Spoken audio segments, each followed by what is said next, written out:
Welcome everybody to another episode of Off the Ropes with John and Josh. I am Josh. I'm John. What's up? Yeah, man, and we are here, episode number 23, going to talk about the Royal Rumble. You excited? Are you excited, John? Dude, I'm always excited when it's this time of the year. I mean, Royal Rumble is the start to the road to WrestleMania. It's the event that allows people to come back, open doors, walk through it, say, hey, haven't seen you in a while, how you been? And allow you to still look your boss in the face and say, hey, I still need that fucking paycheck. It's so true. Yeah, man, and I'm just going to preface this whole thing by saying this year's Rumble, way better than last year's, in my opinion. Just saying. Absolutely. Just saying. All right. So, we're going to do what we usually do. We're going to hop into a little bit of Breaking Kayfabe. That's right. Talk about a little bit of the news that's been going on in the world of wrestling since the last time we did one. So we're going to start off with some pretty big news here. Looks like coming up soon, the WWE network will be no more, and it will be moving over to Peacock. Yes, that's right. Peacock will be taking over the library of the network. John, I'd like to get your thoughts on WWE network coming to a close and moving over to Peacock. Well, I mean, I have a couple of thought processes on this. The first thought process is, I understand why Vince did it. It's a money situation for him. A lot of people are unsubscribing to the network. A lot of people are having problems with the network. I get where this is coming from in his behalf. I understand, it's a business aspect. Now, I mean, it's good money. It's from what the article I have here. It's a 5-year deal, and it was valued at more than $1 billion. Oh yeah. Because they're getting the whole library. Like everything that's on the network now will move to Peacock. But now that raises my next question. Does that mean the price of Peacock is going to go up? I don't know what the current price of Peacock is, but from what I was understanding, it'll be $9.99, just like the network is. So I'm not sure what Peacock is currently because I only use like the free version of it. But so it sounds like it'll be the same price as the network. So if you have the network, it won't cost you any more to get Peacock and have all the stuff from the network. Oh, well, that's fine. Plus all the stuff that's on Peacock. So, like The Office, Parks and Rec, all that kind of stuff. Yeah. I was going to say, actually, that makes it actually more worth it because now you're not going to only have that. You'll have all the NBC stuff as well. As long as they still provide the live shows, that, you know what I mean? That's all the yes, it is. As long as they provide all the live pay-per-views, I don't, whatever. I don't care. Yeah. That's where it could start getting messy. Yeah. If they stop having the pay-per-views live on that network, I don't see what the point is anymore. You know what I mean? That was the whole reason why I got the network in the first place, was for the pay-per-views because of how expensive they were, so. Well, yeah, hopefully that's definitely a big thing. Yeah, so hopefully they won't screw us over that way. I'm pretty excited for it. It'll actually, make me get Peacock, and I won't be having to pay more than I already am right now. So it's it's a good deal. Do we have a estimated time of switching? Yes, it says March 18th. So like a little over a month and some change. Just after WrestleMania. Oh wow, is WrestleMania that early? Yeah, I didn't even think about it. Or is Mania in April? I'm not honestly sure. I have to. No, I think it's in April.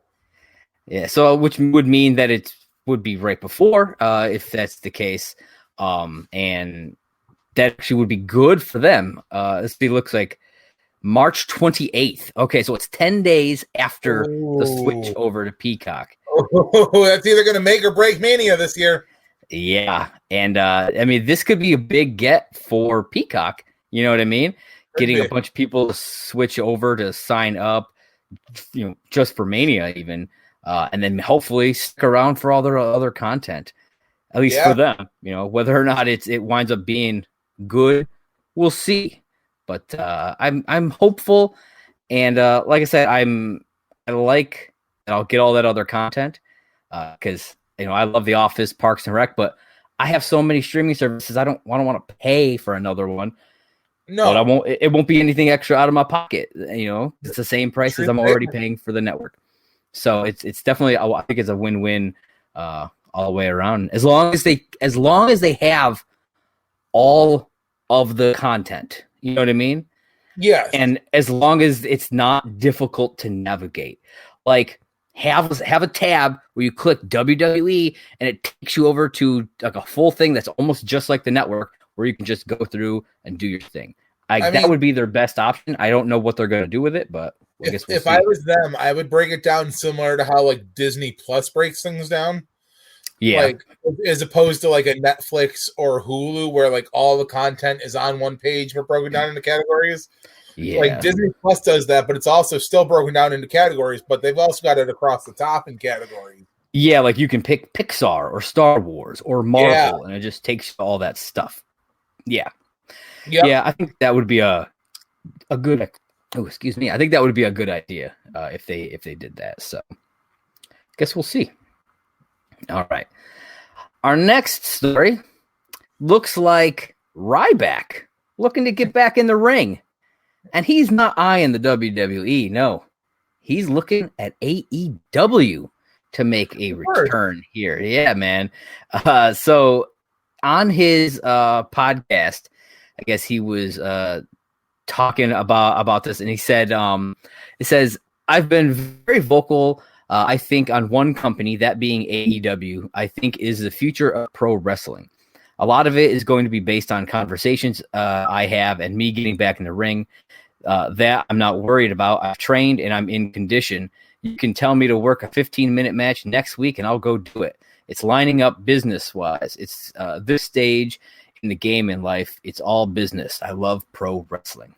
So, John, what are your thoughts on a possible return for Ryback and him going to AEW if that happens? You don't sound thrilled. I wish I had a thesaurus in my hand right now because I'm trying to think of another word for boring or washed up or I don't fucking care. Apathy. There you go. You have a lot of apathy toward this story. Is that what apathy defines too? Yeah, you just don't care. Let me put it this way. I would rather play Russian roulette with a revolver that has 6 bullets in it than see Ryback come back. Fair enough. Yeah, I was never a big fan. He says, I'm in condition and all this stuff to get back. I could work a 15-minute match. Okay, and how many people are you going to hurt in that match? See, I'm not even worried about him hurting people at this point. He should be, because he probably will. Well, I mean, and he probably will. Put him in the ring with Nia Jackson. I mean, then maybe they'll take each other out. Maybe. But I was never big on Ryback to start. Yeah. I thought he had a good look to him, and I thought he had potential to be something. Yeah. But he just never was that guy that I was like, oh my God, yes, I need more of that in my life. Like I said, I mean. I agree. Yeah, I just. No, man, I totally agree. Ryback never really did it for me. He's just one of those big guys. They throw like a couple of jobbers at him, and he'd squash him in 1-2 minutes, if that. And I never liked that kind of stuff. We've talked about it on the show before that I'm not a big fan of jobber type stuff. Yeah, I understand that was a big thing back in the day. That's how it was utilized differently back in the day. But now it's unnecessary. It really isn't necessary to do that. You can make these guys work a match with an actual, C-lister, still have them win and look strong, but not squash them out in a minute. You know what I mean? Wholeheartedly, I agree with that. And that's why, like I've said before, I don't like that AEW has like essentially professional jobbers that just never win. That have names and entrances, but that they're just gonna lose. Sure. Like I'm not a fan of that. I can understand you wanting to build somebody, but there are way better ways than that. I don't know. It feels lazy to me. But bringing Red back into a company sounds lazy to me too. I mean, I'd be interested to see him come back. But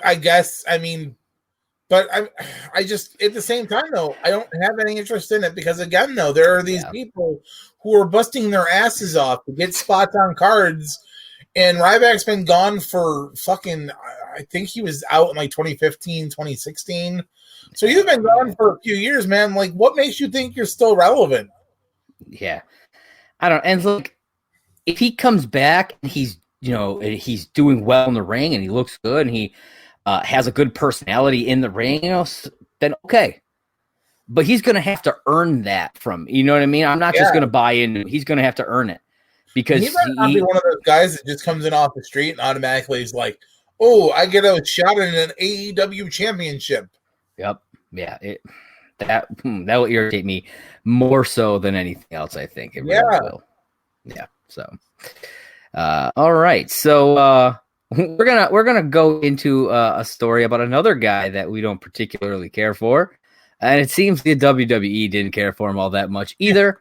And that is Lars Sullivan. Looks like the WWE has officially released Lars Sullivan from his contract. John, I'd like to get your quick thoughts on Lars Sullivan and his release here. I wish I'd have been better prepared for this segment. Na hey, goodbye. I called that shit a couple months ago when he got messages. Yeah, man. I don't understand why they kept him around this long. I just don't. I think that they were hoping the shit was going to die down with him. Now, I know there's a lot of other stuff that's been going on. I guess he no-called a few dates or something. He hasn't been showing up to tapings and stuff like that. I mean, this dude literally has just been shooting himself. Like, nobody else. No, yeah, absolutely. But Lars Sullivan. And I will give him the tiniest bit of credit. He blamed himself. He was interviewed after it all happened, and he was quoted saying he blamed his own idiocy and selfish behavior for hurting his chances in making it in the WWE. So I mean, I guess at least there's that he's at least not trying to shovel the blame somewhere else. But I just don't care. I never cared for him from the get. Neither did I. I just don't. But I mean, it's been said 1,000 times, and I'm going to say it one more time. Brett screwed Brett. Yeah. I mean, we're not talking about Brett though. We're talking about Lars Sullivan. I mean, Lars Sullivan screwed Lars Sullivan. I mean, Lars Sullivan did screw Lars Sullivan, and probably a bunch of other people too. I'm going to say this. I am glad that after 20 years of being friends, I can still throw something out there on a whim once in a while and make you fucking lose it. I said that. I said Brett screwed Brett, and I saw that fucking smile, and I heard the chuckle, and I'm like, win. Yep. Hey, man, you got it sometimes. More so, I feel like on this podcast. I mean, you know it, man. I always give credit where credit's due. Luke blew up the Death Star. It's true. And Han shot first. Boom. All right. So our next story, it's a little bit more on the sad side. Wrestling legend Butch Reed has passed away. He was 66 years old. Legendary WCW wrestler. John, I'd like you to talk a little bit about this. You were way more into WCW than I, so I'm sure you have a bit more memories of him. I know we were talking before the show. He was part of Doom and everything like that. So I'd like to get your thoughts on the passing of Butch Reed. I think it's really sad, man. I mean, he was a strong fucking athletic dude, man. I mean, back in the day, him and Farouk, obviously, like you said, part of Doom, multi-tag team champions. I need to start putting more work into having notes before we go live because I could have made such better. Especially, I'm the one who texted you that. I didn't really know much about his work. I mean, that was early WCW That was a little bit before my time.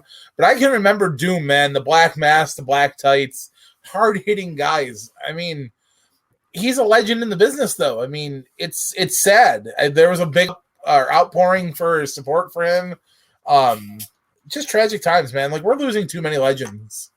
Yeah, it's true, man. And you know, he was only 66 nowadays. That's not that old, really. No. You know what I mean? It's like you said, we've been losing way too much, way too many people. A bunch of superstars, you know, took to Twitter, you know, kind of give their condolences and stuff like Lance Storm, JBL, Ron Simmons, people like that. So it was nice to see, you know, the kind of outpour of love for this legend, you know. So I'm surprised Ron Simmons didn't just tweet the word "damn." He might have at some point. Who knows? But maybe. I mean, yeah. I think that would have been a fun little tribute piece. Just damn. I mean, for someone like Butch Reed, though, I know like they go way back. So, yeah. I mean, I would have at least ended it with "damn." Been like, "Here's my piece." ... Damn. Yeah, I get that.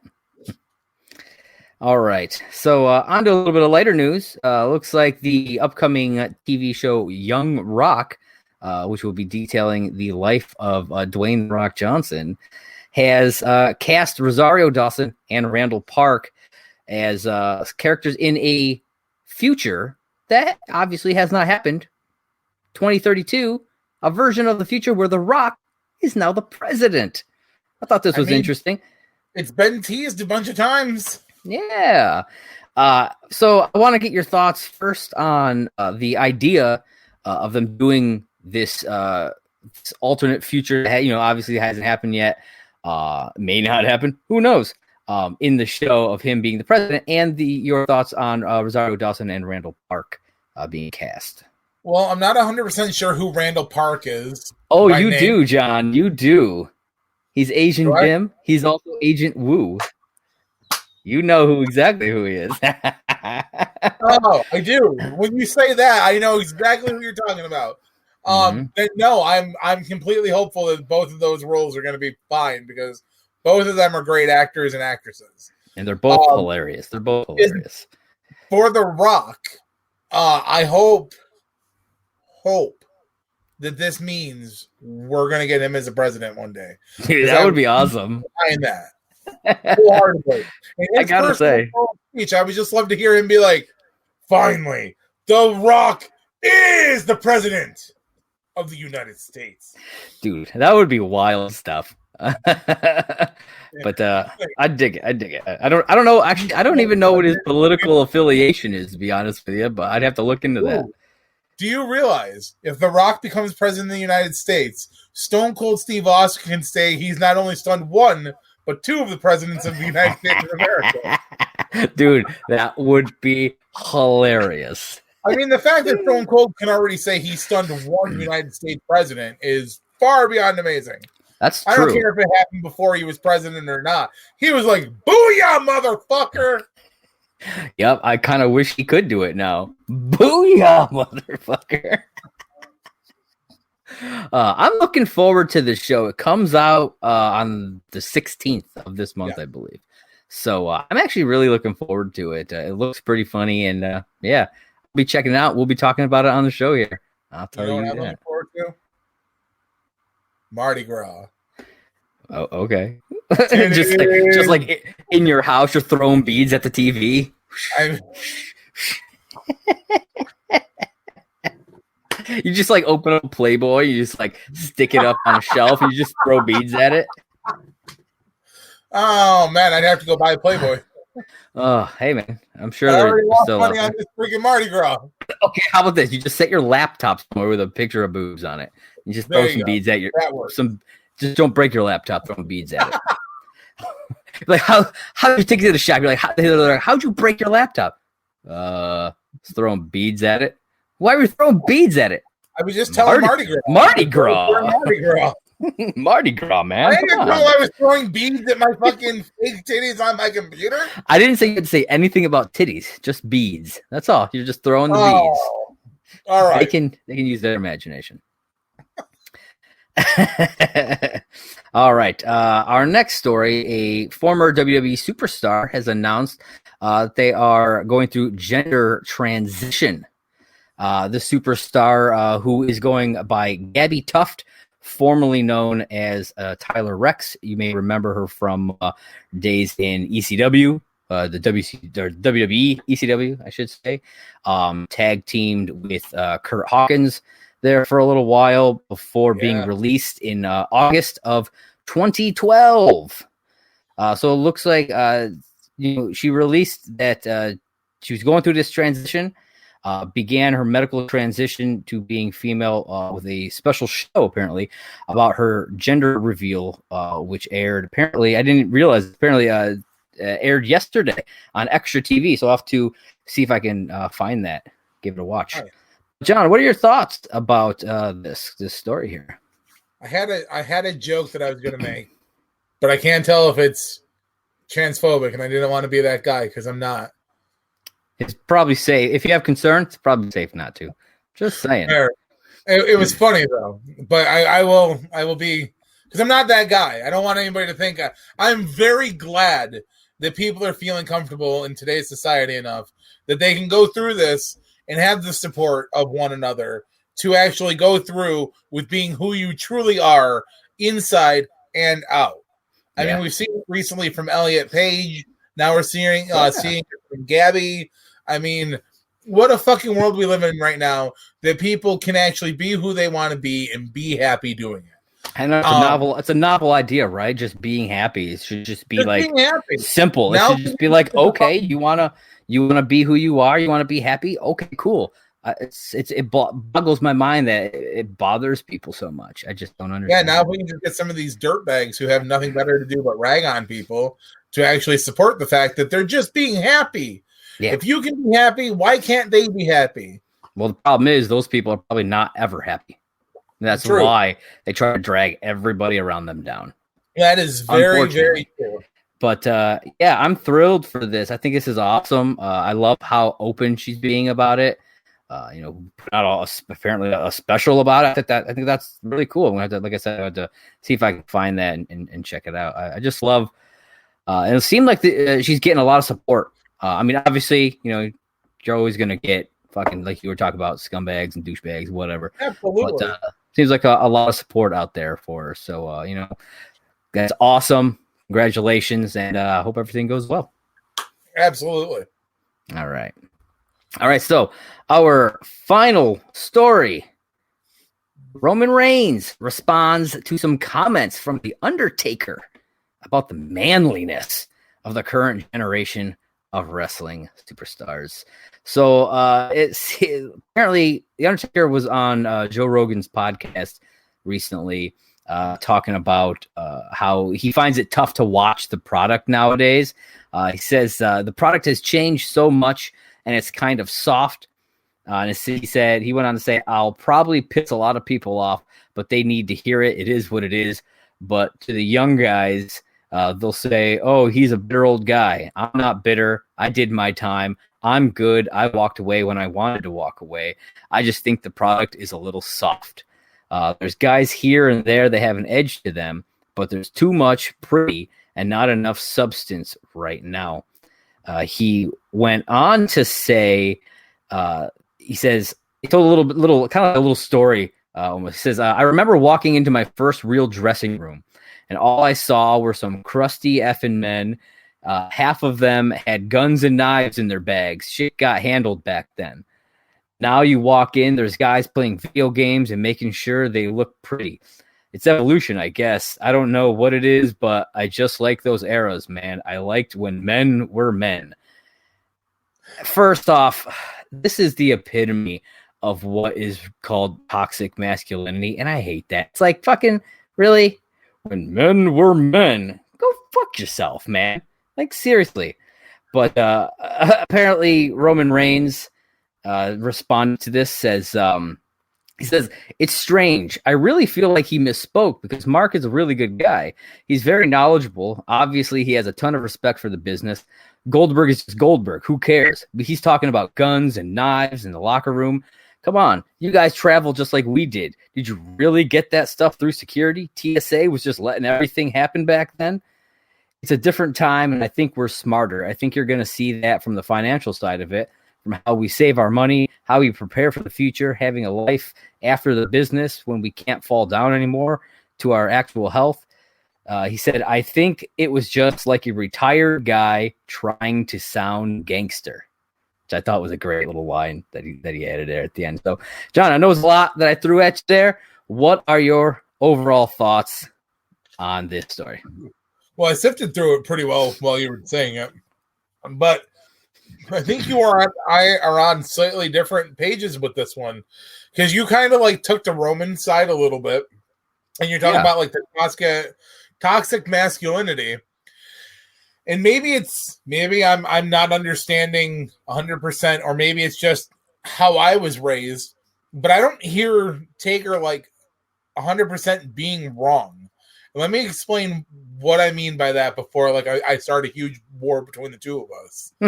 I don't think Taker's being a dick in the aspect of saying like the product is soft and yada yada yada.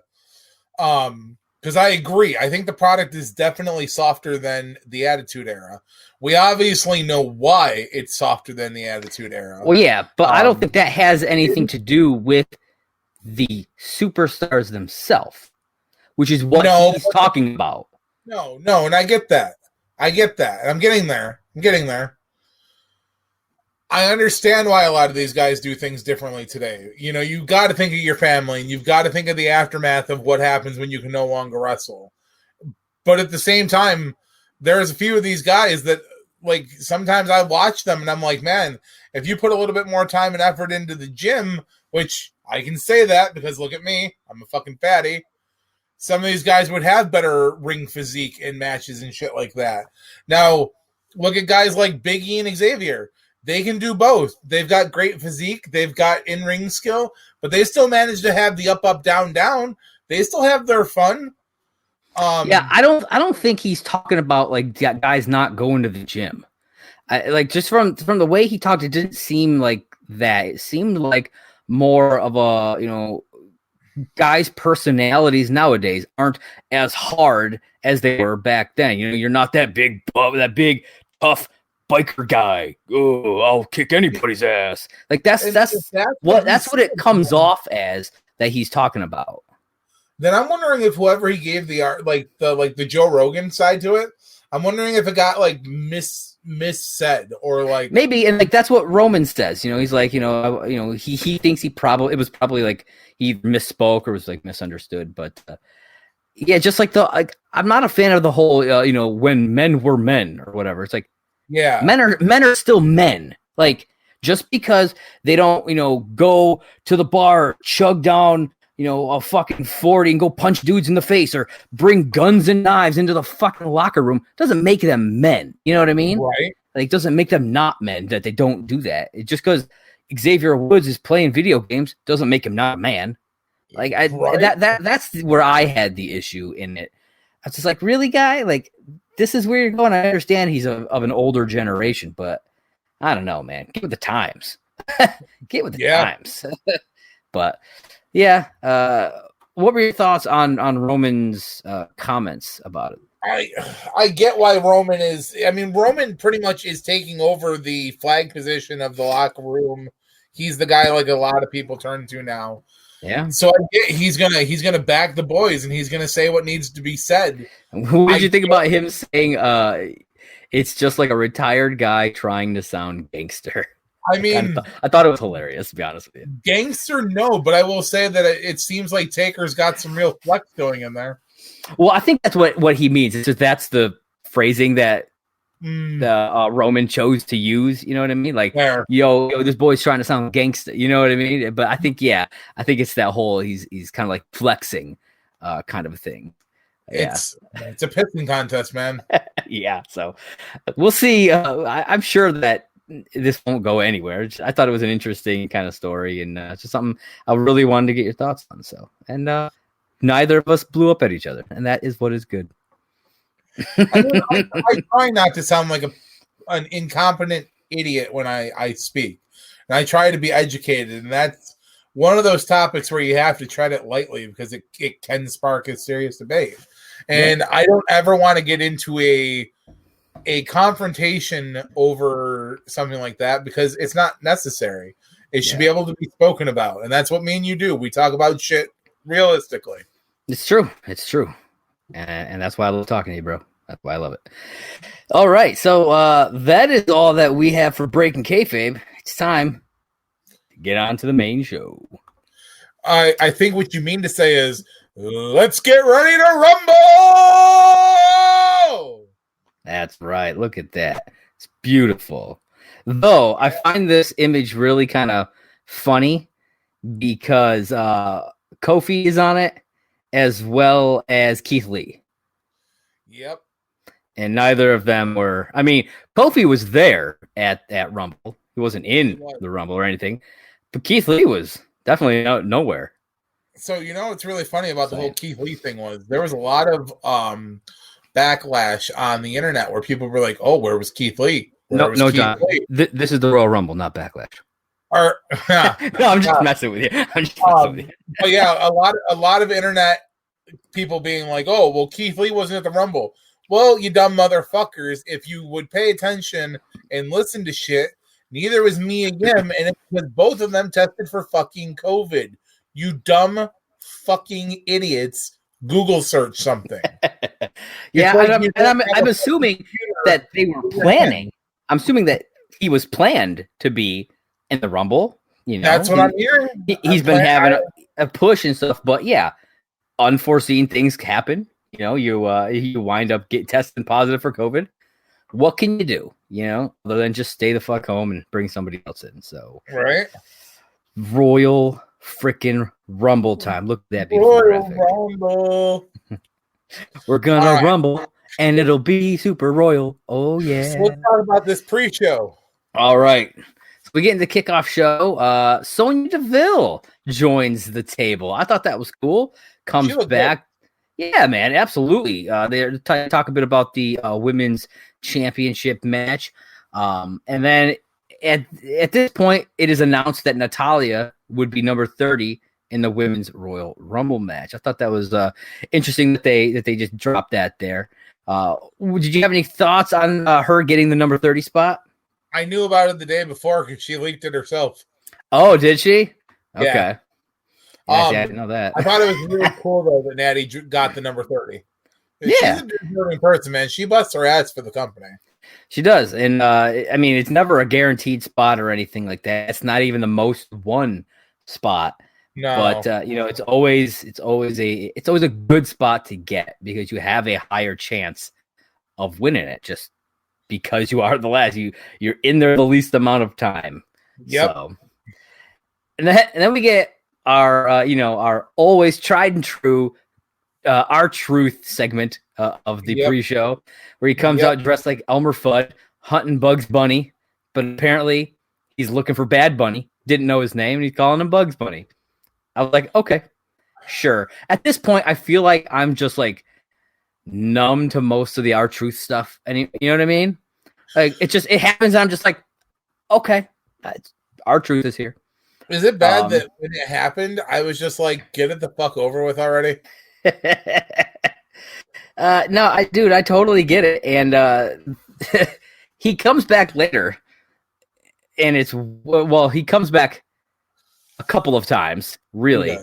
But I think it's the second time that he comes back is way better, in my opinion. Because we'll get to that. But I was laughing my ass off when what happened.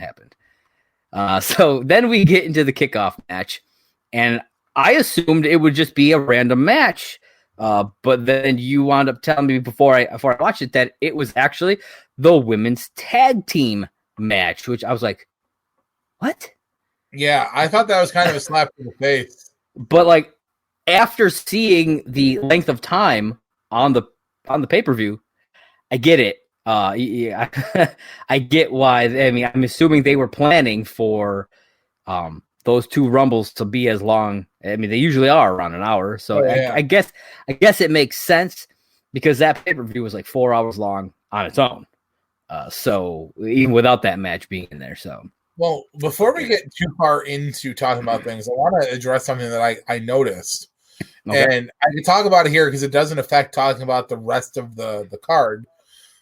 Let's talk about the inconsistencies of the countdown that is supposed to be the 90 seconds between superstars entering the Rumbles. Yeah, is it 90? It's supposed to be 90 seconds. Because I was like, there's no way it's 90. Like, I felt like it was way shorter for most of them. It was shorter for a couple of them, longer in a couple spots. It was really what they needed it to be for what was happening at the time. Yeah. I kind of want to go back with a stopwatch and just time it every, you know what I mean? People do, and that's what really drew my attention to it. Yeah. I noticed it because I went and when I watched the men's Rumble match, I noticed it more than during the women's one because there were definitely spots where I'm like, wow, that person has done so much fucking shit. Why has the countdown meter not come on? But then I really thought about it when I don't remember. Someone came out, they got in the ring, they hit literally like a move and a half, and all of a sudden it's like 10, 9, 8. Oh, and I'm like, what the fuck? Yeah. Yeah, I mean, I noticed it a few times. I didn't really make notes of it because I feel like I probably felt like, well, it's just me, you know. I just think it's shorter than it actually is. No, but as you say it, that kind of, I was like, well, I guess my feelings were right then. You know, if it actually, they were a bit shorter at times. So they were. Yeah, it's weird. So before we actually get into all the matches and stuff, something I noticed that I wanted to bring up. Did you notice that they did all the entrances as cinematic? Yeah, and they looked almost like a video game entrance. Yeah, and I thought that the whole time. I was like, "What the fuck is going on with Garlic?" Like, because I thought it was me at first, and I caught it during like the women's Rumble mostly.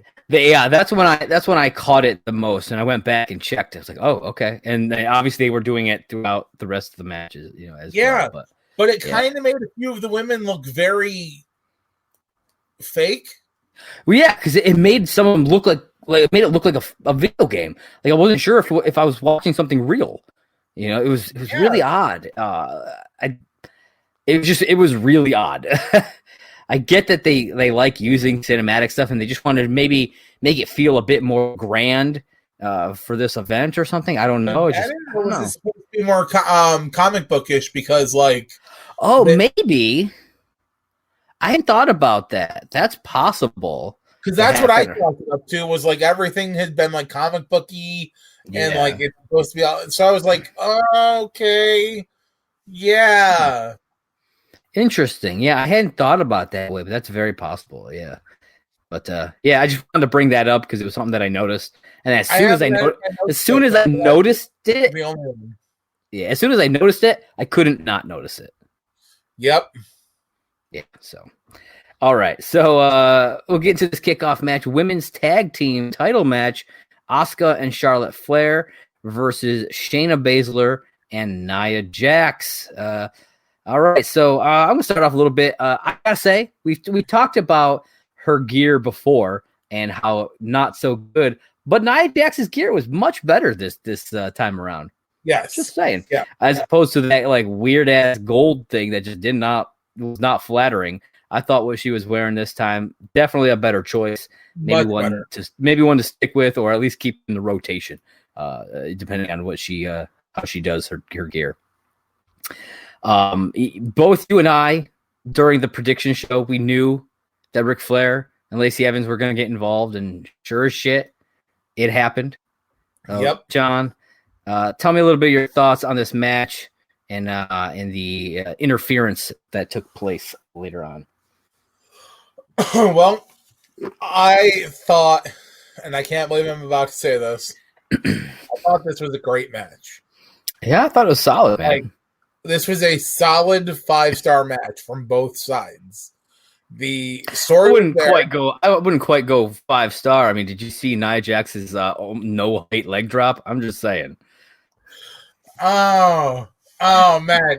I was like, she got literally no height on that leg drop. Well, when gravity's pulling you down, man. And like she literally just like walked up, put her leg out, and sat. Yeah. Like, come on, at least put a little hop in there. I don't know. So, but it was really good nonetheless. It was. Like you said, me and you knew the ending was going to involve Ric Flair and Lacey somehow. Yeah. I'm not going to lie, though. I did not see a loaded fucking women's right, and that was a well-placed fucking shot right into Charlotte's fucking plastic face. Dude, that was great. I actually really like what they're doing with Lacey. You know, she wasn't... I think Lacey Evans makes a better heel than she does a better face. Oh, yeah, absolutely. And I don't think she was utilized very well prior to this storyline. I think they're doing a damn good job. I think her working with Ric Flair is benefiting her immensely. Absolutely. So I hope it continues, and I hope we get to see more, maybe a good, like just kind of really work out that program between her and Charlotte. Hopefully it's not always just the same thing where, oh, okay, she's going to come out and distract her. Oh, let's mix it up a bit. Do some other stuff. I will say this. There was the one moment in the match where Charlotte locked Shayna Baszler in the figure 4 and then turned it into the figure 8 with the bridge. Yeah. I legit thought she was going to break fucking Shayna Baszler's legs. Oh, jeez. The bridge she had, I was like, holy fucking shit.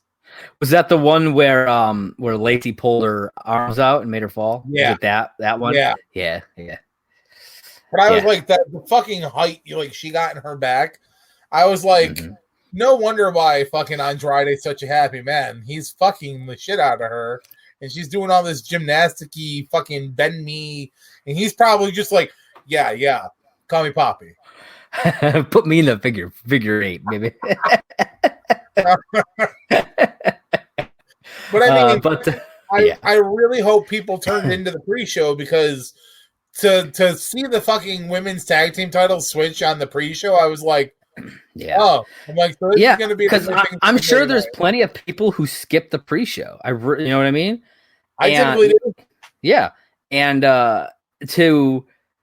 if you just go into the pay-per-view, you're like, okay, it's going. You're like, where the fuck's the women's tag team match?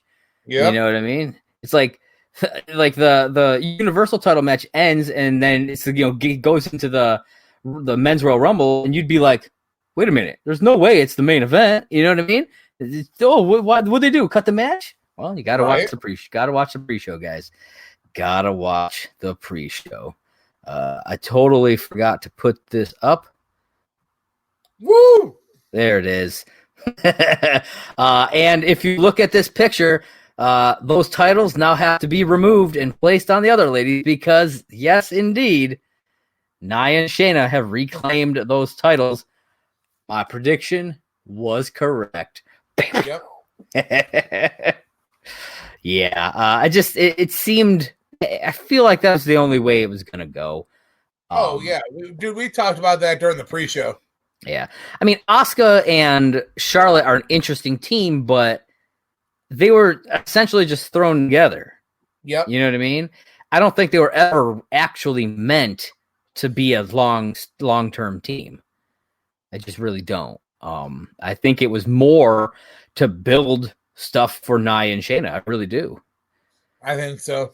Yeah. So then I decided to throw in stuff that happened like throughout the week on like Raw and whatnot for some of these matches. So for this one specifically, on Raw, we got a triple threat number 1 contender match for the titles. A Charlotte and Asuka versus Lana and Naomi versus Dana Brooke and Mandy Rose.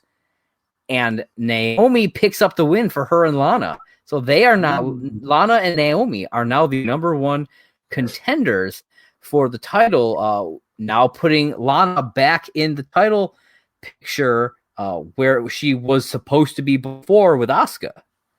That's weird. Got any thoughts on that?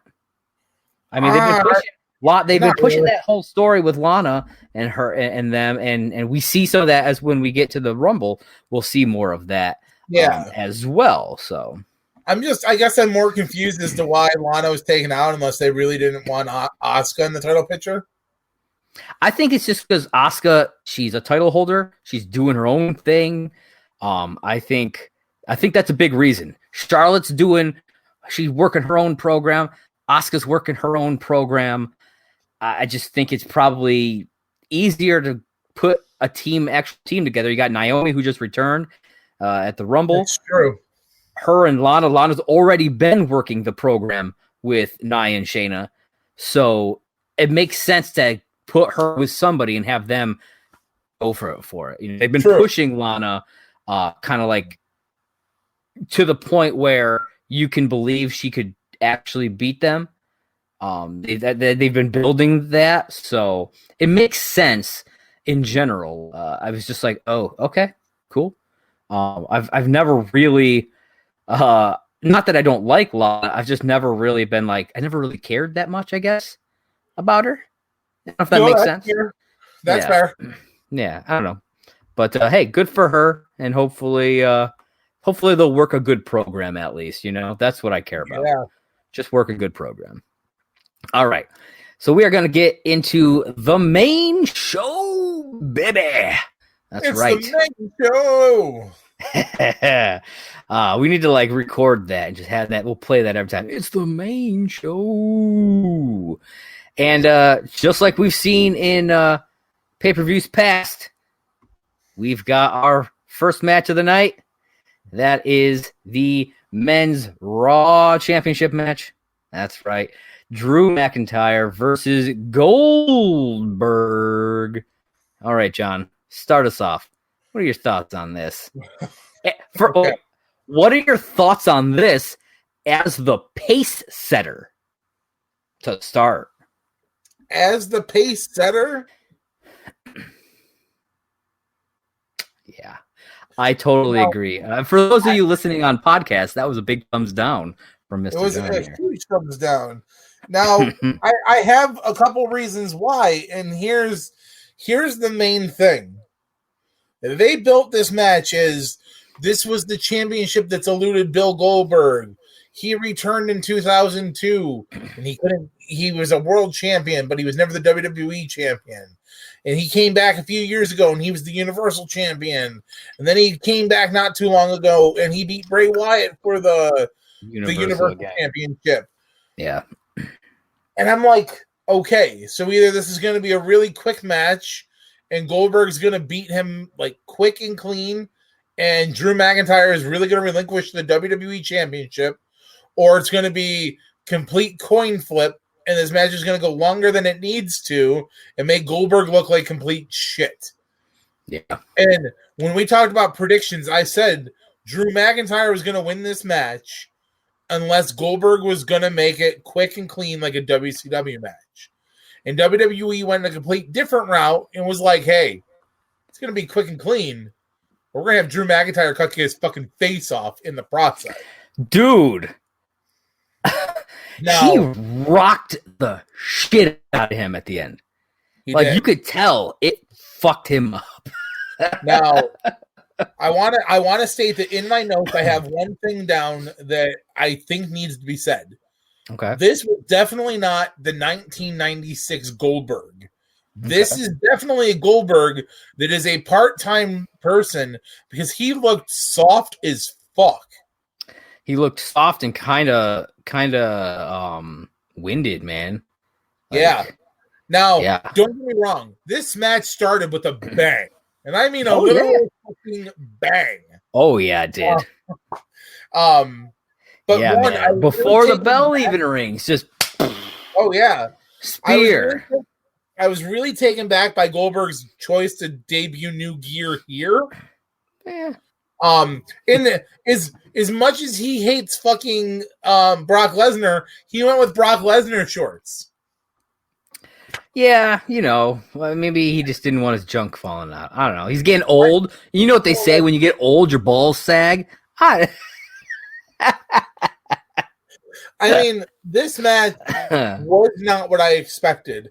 And that's not to say this match wasn't good for what it was. Because as soft as Goldberg looked, he still gave it his entire go.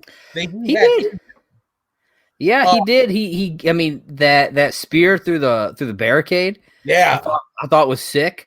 However, I mean, and he took some claymores, man. he did. Now, however, there was one thing that proves what you were saying, that this ain't not, Goldberg of the past, was that shitty jackhammer. That's not all him though.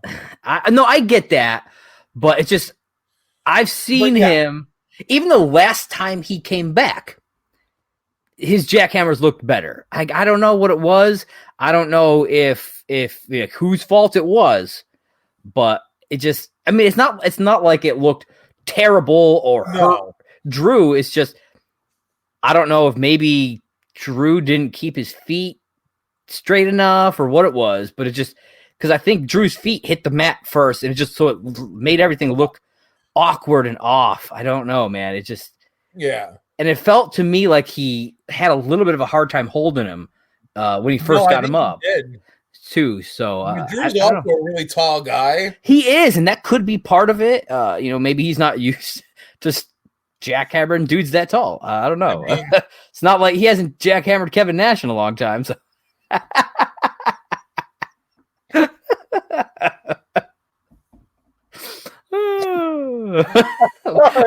Wow, man, I got you today. Yes. Oh shit. Yeah. That's good. I will say though, this match was short, but it was what it needed to be. Yeah. And it got Drew where exactly he wanted to be. He got the win. Yes. I love the handshake at the end too. Yeah, the handshake and the hug. Did you catch what Goldberg said to him? You bested me? No, he said, you passed the test. You deserve it. Yeah. And then they shook hands and hugged it out. I thought that was really cool. I thought it was a really good use for Goldberg to come back. He had his moment. It was kind of like his last effort, Yoda teaching Luke. I almost wonder if he got a little bit concussed, because, dude, he didn't look all there. Like, you know what I mean? After he got rocked in the face there. It was the second to last Claymore he took. He didn't get his hand in the way. He took that shit straight to his face. Dude, he did. And it's not like Drew can, like, soften that, man. It's just up in the air and plow, So, yeah. I think he got rocked pretty hard on that one. I didn't think it was that funny, but all right. It just goes back to the getting jackhammered. They're up in the air and plowed. Hey, man. Now you caught up to me and it's funny again. Hey, man, that's why the match was so short. But So like I said, Drew retained. I thought that was well done. Yep. Called it again. Yeah. All right. So next up, we had Sasha Banks versus Carmella for the Universal Women's Championship. All right. John, I am going to let you take this because I know you love yourself some Mella. So what'd you think of this one? Well, let's start it out with the fact that,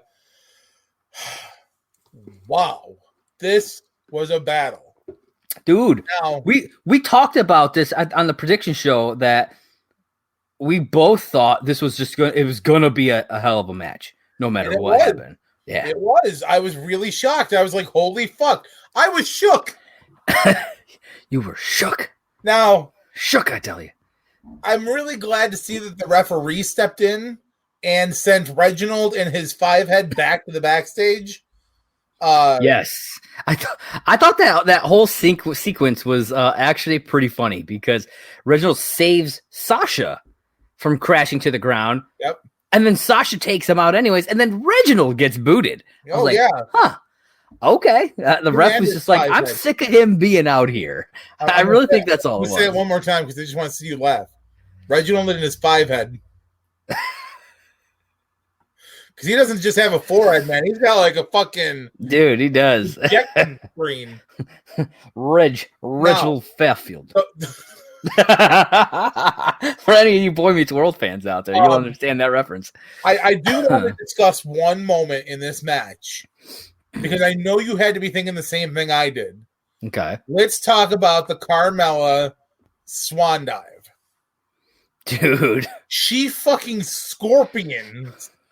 Or no, Sasha. No, Carmella dove. And I was like. Where she dove out of the ring? Yeah. And then she smashes her face on the ground? Face first into the fucking ground. Boom! I was like, and then they showed it. They showed it again. Yeah. And I was just like, I was like, how the fuck did she get up from that? Like, I'll tell you this: adrenaline. As soon as she got up, I'm like staring on her face. I'm like, did she fuck her face up? She gonna have like a black eye? I was literally like real close, looking at the screen, trying to see if I could see her face. Now, I was really glad this match happened the way it did, because this match really picked up the pace. It really set the standard for like, hey, we know the championship just happened, and we know like that was a big moment, guys. You know, it's the men's Raw Championship, woo-ah, but we're the Universal Women's Champion match, and we're gonna fucking show you how it's really done, dude. Yeah, and I mean, I've been vocal. I've never hidden the fact that I'm not a big fan of Carmella. No, but dude, she earned respect during this match from me. I really liked what she had going, especially taking that fucking face bump to the ground. Dude, man, oh damn! And then just getting right back up and doing her thing. Now, Sasha Banks picks up the win. She retains her championship. Called it again. Yes, you did. And I'm glad that she retained it. I mean, don't get me wrong. I would have loved to have seen Mella with some gold, but now I wouldn't be surprised if Mella gets it at Mania. I just wouldn't. I just didn't think it was quite her time yet. That's especially if they want to keep building the feud. I think it would be better to have it happen at Mania. Yeah, but I think Belair's going to challenge Banks for the championship. It's possible, and I mentioned some stuff in it later on about how it maybe a triple threat match could happen. I can see that because of some stuff that happens on SmackDown. So okay, we'll get to that. Yeah. So while we're talking about that, let's talk about the women's 30-woman battle royal. Well, I mean, before we actually get into it, there's some stuff happens. All kinds of stuff happens before it. So we get Big E and Xavier in the back talking about the Rumble. Yes, and Sammy comes in whining about shit as usual, Gets cut off by Kofi. Yeah, he does. I mean, I love Sammy, but I'll be honest, lately, he has become a crybaby bitch. He really has. You know what really made me laugh about the backstage segment, though? Was when they're like, hey, Sammy, we need you to move over just a little bit. And then he starts moving, and they're like, further left. Get out of here. Like, yeah. Let's talk about the New Day's gear, though. I liked it. Really fucking awesome. Yeah, man. I love that. Did afterwards. Mm-hmm. So for those of you who haven't watched the Royal Rumble yet, the New Day wore gear dedicated to John Huber, a.k.a. Brody Lee, a.k.a. Luke Harper. Yeah. After the Royal Rumble ended, they auctioned off the gear. Oh. And donated all the proceeds to John's wife. Oh, see, I didn't hear about that. That's awesome. Yeah. She went online and literally was like, I didn't know that they were going to do that. They didn't tell me that they were putting John's face on the gear. They just told her to tune in. Yeah. So not only did they show up in special gear, they auctioned off all the gear, which is why Kofi was in gear even though he wasn't wrestling. Okay, that makes sense. Yeah, that makes more sense. Yeah. Because then they auctioned it all off. And then, like I said, all the proceeds went to John's wife. And I thought that was cool. Really fucking awesome. Yeah, that's awesome, man. I love the New Day. Like, they're legit good guys. All three. Yeah, absolutely. They're some of my favorite people in the business. I love those guys. You know what? Let's give a one shout out to the New Day with a New Day Rocks. New Day Rocks. Yeah, New Day Rocks. Throw me some pancakes. Give me some bootios. Bootios. Yeah. Then we got. Yes, you did. Well, no, that's Tony Storm. We'll get to that later. Then we got a performance from Bad Bunny with Booker T. I love the beat of this song. I have no idea what he's saying because I'm not bilingual in any way. So I have no idea what the lyrics were. I understand when he would say Booker T, though. It's true. It's true. But I have to say, Booker T standing there like a statue was kind of awkward. Yep. And then all he did was yell out his name at the, or no, he said, can you dig it, sucker? Can you dig it? Yeah, that's what he did. Sucker! And I'm just like, okay. Because I'll be honest, at times I was like, well, is it actually Booker T or is it just like a statue of Booker T? Well, okay, so there's a couple things that happened with Booker T during the Rumble night that kind of really upset me. Okay. One was the performance because, like you said, he stood there. And he stood there in fucking military fatigue. Like he was. Well, he wears that in the video for this song. Does he? Yeah, that's his like outfit in the music video. But he's like, at least in the video, he's like dancing and doing stuff. He could have been doing that, man, crumping or whatever the fuck, man. He could have been doing something. Not to get ahead of it, but then like they do the backstage thing later on with Jomo and the Miz and Bad Bunny. Yeah. So they make a comment on commentary, and I don't know if you caught this. Somebody was like, oh, Booker T wearing that. Is that his old GI Bro gear? Oh, I did catch it. I do remember that. Yeah. They're like, yeah, that's his old GI Bro gear. First off, nah, bro, that's not his fucking GI Bro gear. Because that shit was too brand new. Because you know what? People who fucking watch WCW catch that shit. So fuck y'all for not getting your facts straight. Those are brand new fucking fatigues, and you can tell it because the colors fucking match too well. Fuck you. Yeah, that's just the stuff that he wore in the music video. Yeah. I don't know. I mean, maybe he was like going for like a throwback to that style that he used to do, but yeah, it's not the same gear. No. But yeah, I don't know. I was like, okay. But yeah, like I said, I dug the beat of the song. I just have no idea what the words were. But it was cool. It was cool. While I'm talking about the Booker T thing, and I was like, oh, it was a nostalgia night for Booker because not only did he get to do like a GI Bro throwback, and he got to be in part of his song, and he got to yell the "Can you dig it, sucker?"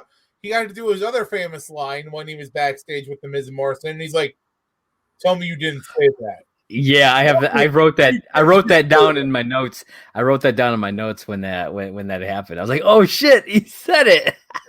How much did you pop for that? Oh, dude, I popped, man. That was great because I loved that. If only after that Booker was, Booker was my favorite back in the day.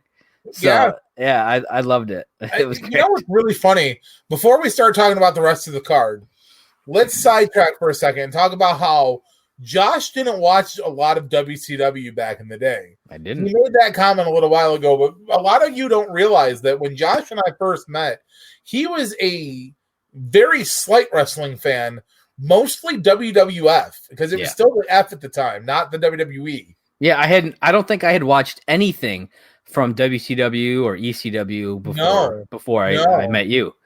And as far as it goes for WCW, when Josh and I met, it was 1999. I mean, we're talking past the NWO. We're talking like later shit. Yeah. Goldberg had already lost and stuff. I mean, it happens. But I mean, I did my best to teach him about the cruiserweights and the Rey Mysterios and the. Dude, I fell in love with the cruiserweights, man. You did. Instant fucking fan of the cruiserweights. But the one heavyweight that always stood out above all the rest for Josh was Booker T. It's true. Josh is a big Booker T guy. Yeah. And I never understood it because, Booker T in WCW, he wasn't who he became in the WWE. He was just the 5-time WCW champion. And I'm like, oh, okay, yeah, sure. Yeah, no, I don't know. I don't know what it was about him, but yeah. Him and Kane, they were my guys. Him and Kane, yep. They were a tag team for a little bit, man. They were my guys, man. I loved it. I loved it a lot. All right. I think it's time, John. It is. Get into the Women's Royal Rumble match. Yes, sir.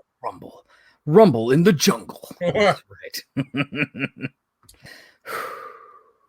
But that's right, man. Let's talk about that 30-woman Royal Rumble. Dude, all right. Okay, so this was where I first noticed that the entrances were done cinematic, like we were talking about. So I have it in my notes here. But it's so much more noticeable here because how many people we're getting, you know, and you get to see all their stuff. So I just want to kind of bring that back up. But so this match starts off with Bayley and Naomi. Naomi making her return. She's been gone for a while. She looked good in the ring, man. Naomi did. I gotta say, yeah, I was impressed. I honestly had forgotten she was out. Yeah, me too. I honestly wasn't sure if she was still I was like, oh, she's still in the company. I didn't honestly. I had forgotten that she was actually even still in the company. To be honest, that kind of sucks when you forget about people like that because then you're kind of like, oh shit, you know. Yeah, and I like Naomi. You know, I've always liked her, and so I'm glad that she's back. And we talked about earlier her and Lana now have a title shot for the tag titles. So good for both of them. Yeah. Then number 3, Bianca Belair coming out nice and early. So I don't have a lot of notes because I mean not a ton was going on in these first few. But number 4, Billie Kay. She comes out, does not get in the ring, sits down at commentary with her resume and headshot. Yeah, her resume headshot, and proceeds to do probably one of the funniest bits throughout the entire night. Oh yeah, I thought it was a brilliant ploy, dude. She has done this bit so many times over the last few months, but I don't think it's ever been done as well, in my opinion, as it was done during the pay-per-view. It was brilliant. It was a perfect setup for this. So Shotzi Blackheart comes out at number 5 with the tank, of course. And Billie Kay goes right up to her with the resume. She's like, you know, trying to convince her to team up. Shotzi's having none of it. She fucking shoots a missile at her. Hell yeah. I thought that was great. Next comes out Shayna Baszler. Billie again does the same thing, approaches her, gets taken out by Shayna and chucked into the barricade. All right, you know. She's not done though. Nope. She has determination. Yep. Then Big Booty Mama, Toni Storm, as I like to call her, comes out number 7. Billie Kay not giving up here. Nope. No. But Toni just ignores her. I love the look though Toni gives the camera. Yeah. He like pulls her shades down a little bit, looks at the camera like, you fucking kidding me? Yeah, that was great. So in between Toni and the next entrant, Shotzi Blackheart is eliminated. And I gotta say, I was sad. I love Shotzi, but a lot had been going on throughout. I was surprised that it took as long as it did for somebody to get taken out.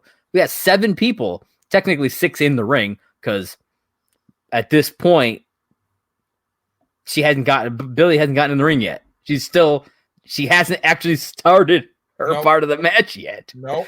So I thought that was pretty funny. But then number 8, we get a surprise entrant to the Women's Royal Rumble, Jillian Hall. Yep. I have not thought about Jillian Hall in years.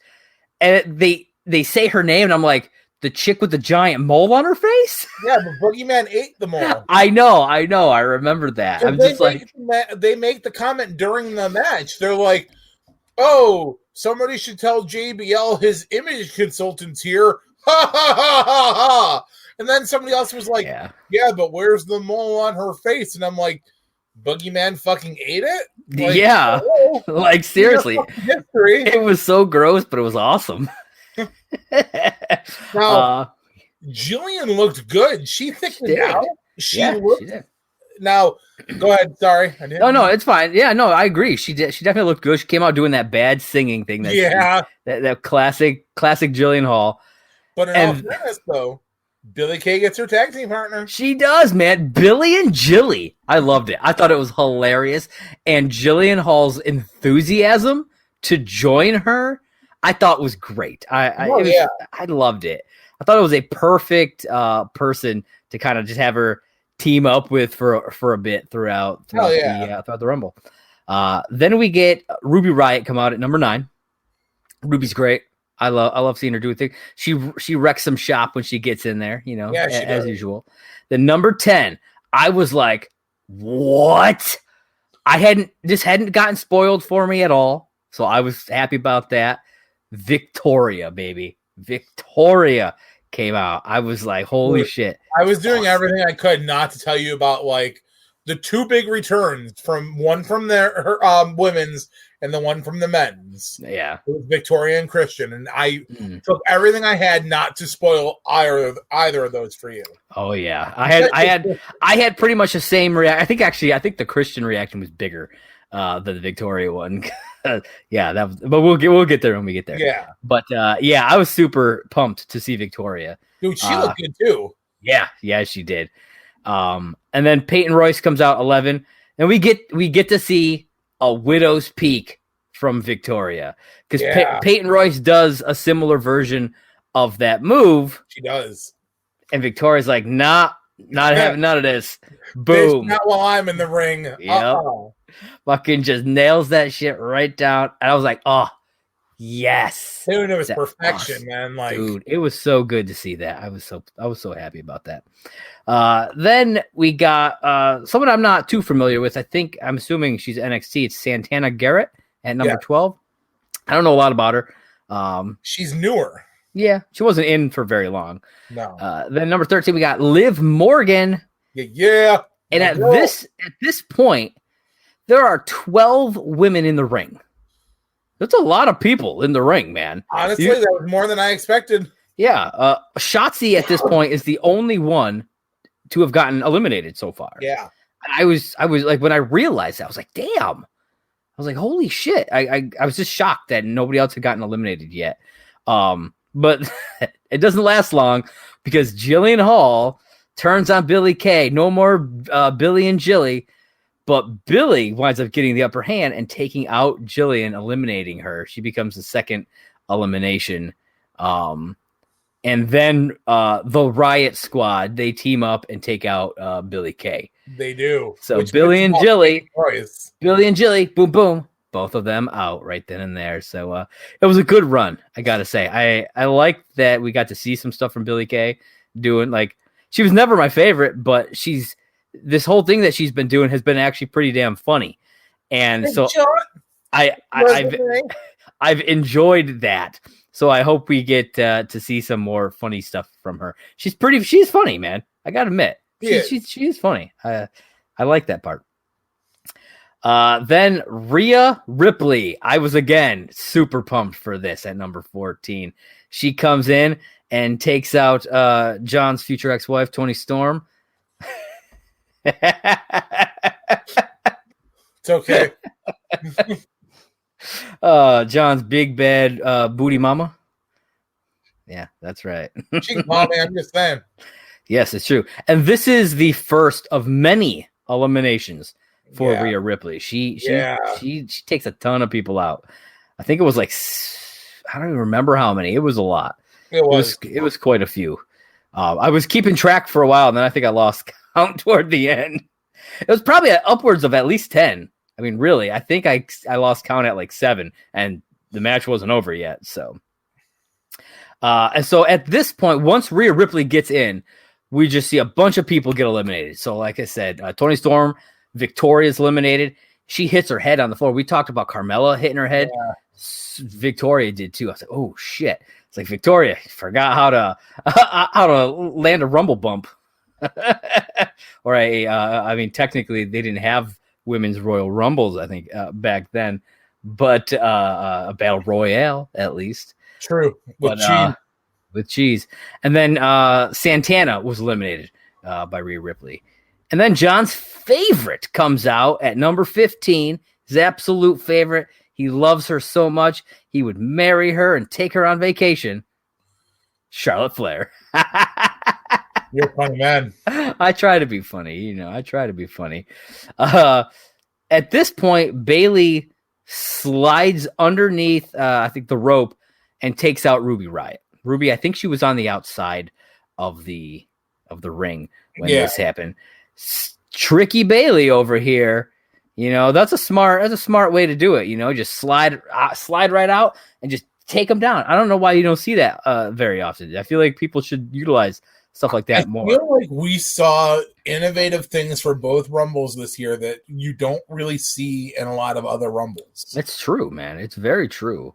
There's definitely some stuff in the men's that I'm like, okay, that's an interesting use of this thing. Yeah. Which will definitely that very tall thing. That very black tall thing. That very, very black tall thing. Very, very much so. Yeah, utilized pretty damn well. Then 16, we got Dana Brooke, and she put on a damn good show, I thought. Dude, Dana Brooke, oh my God, she is doing phenomenal things for being somebody who doesn't want to get they're not pushing her the way they should. Yeah, it's true. Then Liv Morgan gets eliminated, and then number 17 was my second pop, or technically my third pop because I popped for Rhea Ripley. Tori Wilson coming out, man, and she looked great. She looked amazing, dude, and fucking does the X Factor, man. That made me, I melted. It's like, oh, thank you. For those of you who don't know, that was my move when we wrestled. That was his finisher, the Mac Daddy bitch slap. Yes, it was, and I just loved seeing her do it. Sadly, though, she did it better than you. Yeah, you know what? I can admit to that, and that's okay. So Rhea Ripley power bombed Dana Brooke onto the ring apron. Yeah. And eliminates her. And holy shit, was it a fucking power bomb. Dude, yeah. Man. It's like, oh man. It's one of the big reasons why I love Rhea Ripley so much. She's just a fucking beast and knows how to work it in there, man. I love it. It's fantastic stuff. Then, number 18, Ric Flair? What? Nope, it's Lacey Evans coming out, and she is wearing Charlotte Flair's robe. Yep. Ooh, that has to sting a little bit. Just gotta say. At some point, Lacey and Charlotte wind up sliding under the ring and fighting outside. I gotta say, I like when stuff like that happens. Yeah, it's not very often. Especially when there's so many people in the ring. Just let a couple of them slide under and just do their thing out there. They do it in the men's match, and it's done for a significant amount of time, I feel. And I think they honestly, I'll talk a little bit more about it when we get there, but I feel like they're just letting the other people take a rest because they don't show them for so long, man.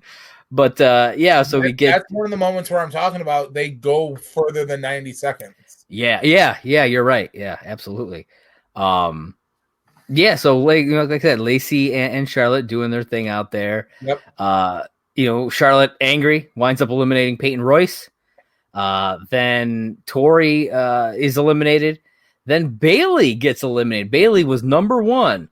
Finally eliminated by Bianca Belair here. So, Bianca putting on a hell of a show so far leading up to this, as the number 3 entrant. Number 3. Then somebody that John asked to marry him at one point, Miss Mickie James, she showed up at number 19. For those of you who are taking notes, she said no. Did she actually say no, or was it just like an implied she no? She pointed at me. She loved me. I take that. I'm married, bro. I take that as you've been dating this whole time. I hope you've been sending her anniversary gifts. Oh, I like how you're just like, I'll take that as you've been dating the whole time. That's not enabling. You better be sending her cards and gifts at least, dude. I'm just saying. But I'm going to send her one really good one this year. Okay. Just don't send her a dick pic. What about a dick in a box? Is it like a picture of Richard Nixon or something? I don't know. I was just... It's a dick. Talk about it later. Fair enough. It could be like a little toy rooster. Yes. In a box. Cock in a box. Cock in a box. And then we get number 20. Somebody that on the prediction show, you were like, why is she not announced yet. She better be in this, and that's Nikki Cross. I know you were very excited. You wanted her very much, though. So I'm hoping that you were excited to see her pop up. Dude, I was so happy for her, and I think she did. Dude, she's looking so. She lost a lot of weight. Yeah, she looks great.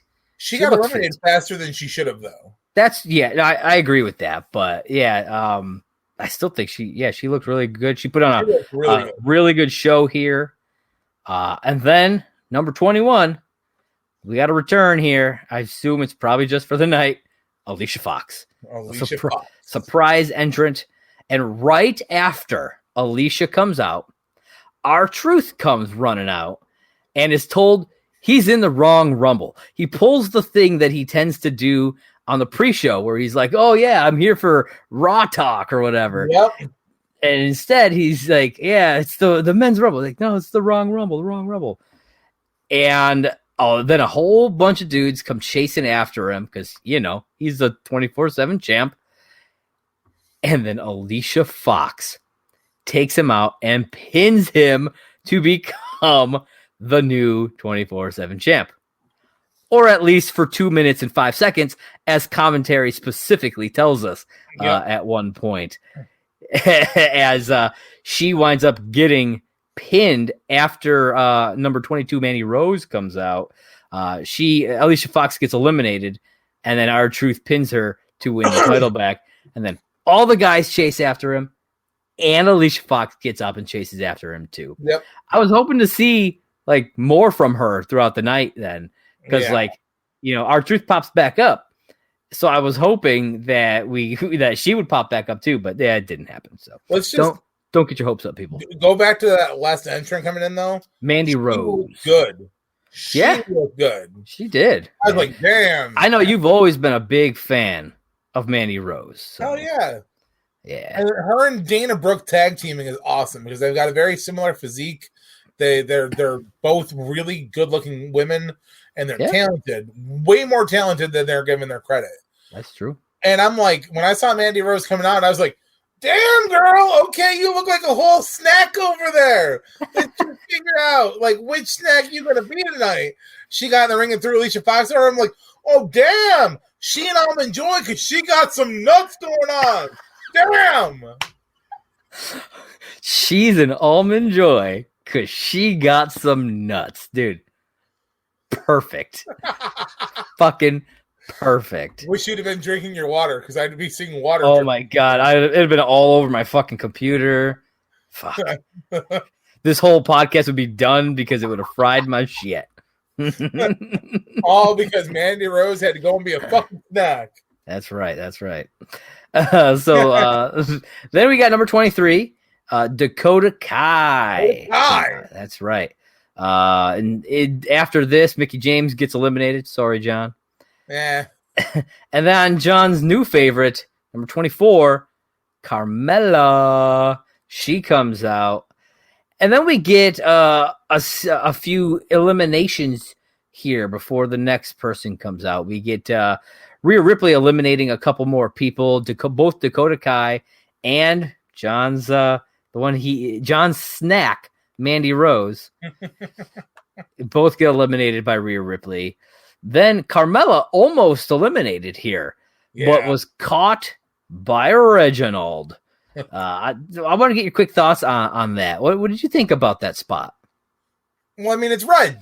Yeah, Reginald Fairfield. I thought it was innovative. I enjoyed that. I thought it was one of the better uses of somebody on the outside of the ring that I've seen in a while. Yeah. I mean, it's funny because it's not the last time that we see somebody get caught by somebody on the outside, and I'm not even talking about in this match. Nope. I thought that was I was like, okay, they like that spot. I will say this though. Reginald's catch was a lot cleaner than the other one. I totally agree with that. Then your girl Carmella takes out your other girl, Nikki Cross. Yep. How did you feel about that, John? Dude, I was like, fuck you, Mella. You can tell she's a Jersey girl because she's fucking skank. Quick turn right there, man. Quick turn. Like, You know that scene in Jay and Silent Bob where or is it Clerks, where he's like, "Sup, baby? Sup, sluts?" I think that's in Clerks. Yeah, it's that exact moment. I'm like, "Yo, what's up, Carmella? What's up, baby?" She eliminates Nikki Cross. I'm like, "Slut." I could see that. I could see you pulling a J as Jay. Yeah. Then we get number 25. Someone I feel like we haven't seen in a bit. Tamina comes out. No, dude. And I was shocked to see Tamina back. Yeah, man. I never have an issue seeing her in the ring as opposed to Nia Jax, because at least Tamina, I'm like, okay, she's a bigger girl. She moves though, and she's got personality, and she's not hurting people. She's just misused. And yeah, I agree with that. I've seen a lot of behind the scenes things with her, so I feel for her personality a little bit more, because I know she's a mom and she's on the road doing this shit for her kids, and she's got the legacy of her dad to live up to, and that's a hard fucking thing. Yeah. But there was to sidebar the Rumble for a second. If you ever watch the Major Brothers podcast, shit, where they're toy hunting and stuff, there was this one episode where Zach and Kurt go out, and Kurt never really buys like Zach does, or Matt at this point. Yeah. So he buys for his own personal collection, and he buys things that he just wants, not he needs this, like Ryder does. So he found this old pencil topper. It was a Superfly Jimmy Snuka pencil topper, and he bought it for Tamina. Oh, wow. So he surprises her backstage with it, and he's like, "Hey, I didn't have time to wrap this, but I found this today. I thought you should have this." And he pulls it out, dude, and she almost cried. Wow. And that's awesome. This really cool moment between the two of them where, Brian's like, look, he's like, it wasn't much money. He's like, I saw it, it's your right to own it or something. Yeah, and, he's cool. Brian's constantly buying shit for his daughter, and it's adorable because, he'll be like, oh, I got to buy this for her, whatever her name is, and take this home because, she's got to have it. That's cool. I really like that. That was a nice little side story. I dig that. And so continuing to talk about Tamina, though, before she even gets in the ring, Carmella gets tossed again and gets saved by Reginald a second time. And it's like, okay, she happened again. All right. Yeah. Then Tamina goes to kick him, and Mella just hops out of his arms instinctively. She doesn't want to get kicked. And he just goes down. And then Mella, not realizing it, is eliminated because she hopped down and both her feet, and the ref's like, "You're out. You've been eliminated." Yeah. She's like, "What?" I thought that was hilarious. I would just say though, Reginald took one fucking super kick there because that was an amazing kick, dude. He did. He sold that shit like a champ. I give him what, man. I like it. And then Tamina gets in the ring, and her and Rhea Ripley just start slugging it out. Hell yeah. I'd love to see a program between the two of them, man. I'm not going to lie, man. Tamina looked fucking badass. She did. Yeah. I think she looked in great shape, and her form in the ring I thought was looking good. So I hope they actually find something good to do with her. I really, Yeah, she's been fucking misused for so long. Yeah. Get her, I don't know what, what show she'll be on or whatever, but I'll be honest, put her in a program with Asuka for that title. I would be totally down with that. I was like, I don't really want to see her in a program with Sasha. But before both of them retire, who I really want to see her work with though, it being both of them being second gen, Natty.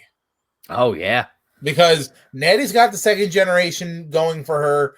Tamina's got second generation going for her. And you could do a whole You could start it off something stupid where Natty's my dad was a Neidhart. My dad was the Neidhart. He was the Anvil. Your dad was just Superfly Snuka. Yeah, she could try to tout herself as the greatest second generation superstar. She could totally do that. What? Yeah, whatever. Yeah. Oh, maybe she would just say superstar. Who knows? She'd be cocky enough to say she's better than any of the dudes too. Okay, it's fair.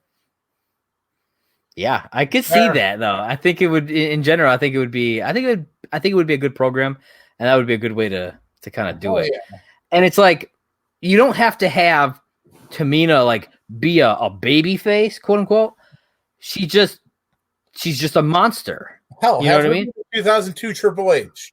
Yeah, she could come out and fucking lay out everybody who's in the ring. Yeah, exactly. It's not that she's a heel. She's what is called the monster face. Oh yeah, like the Undertaker was. Wasn't a lot. Most of his career wasn't really a heel, but he wasn't the typical face either.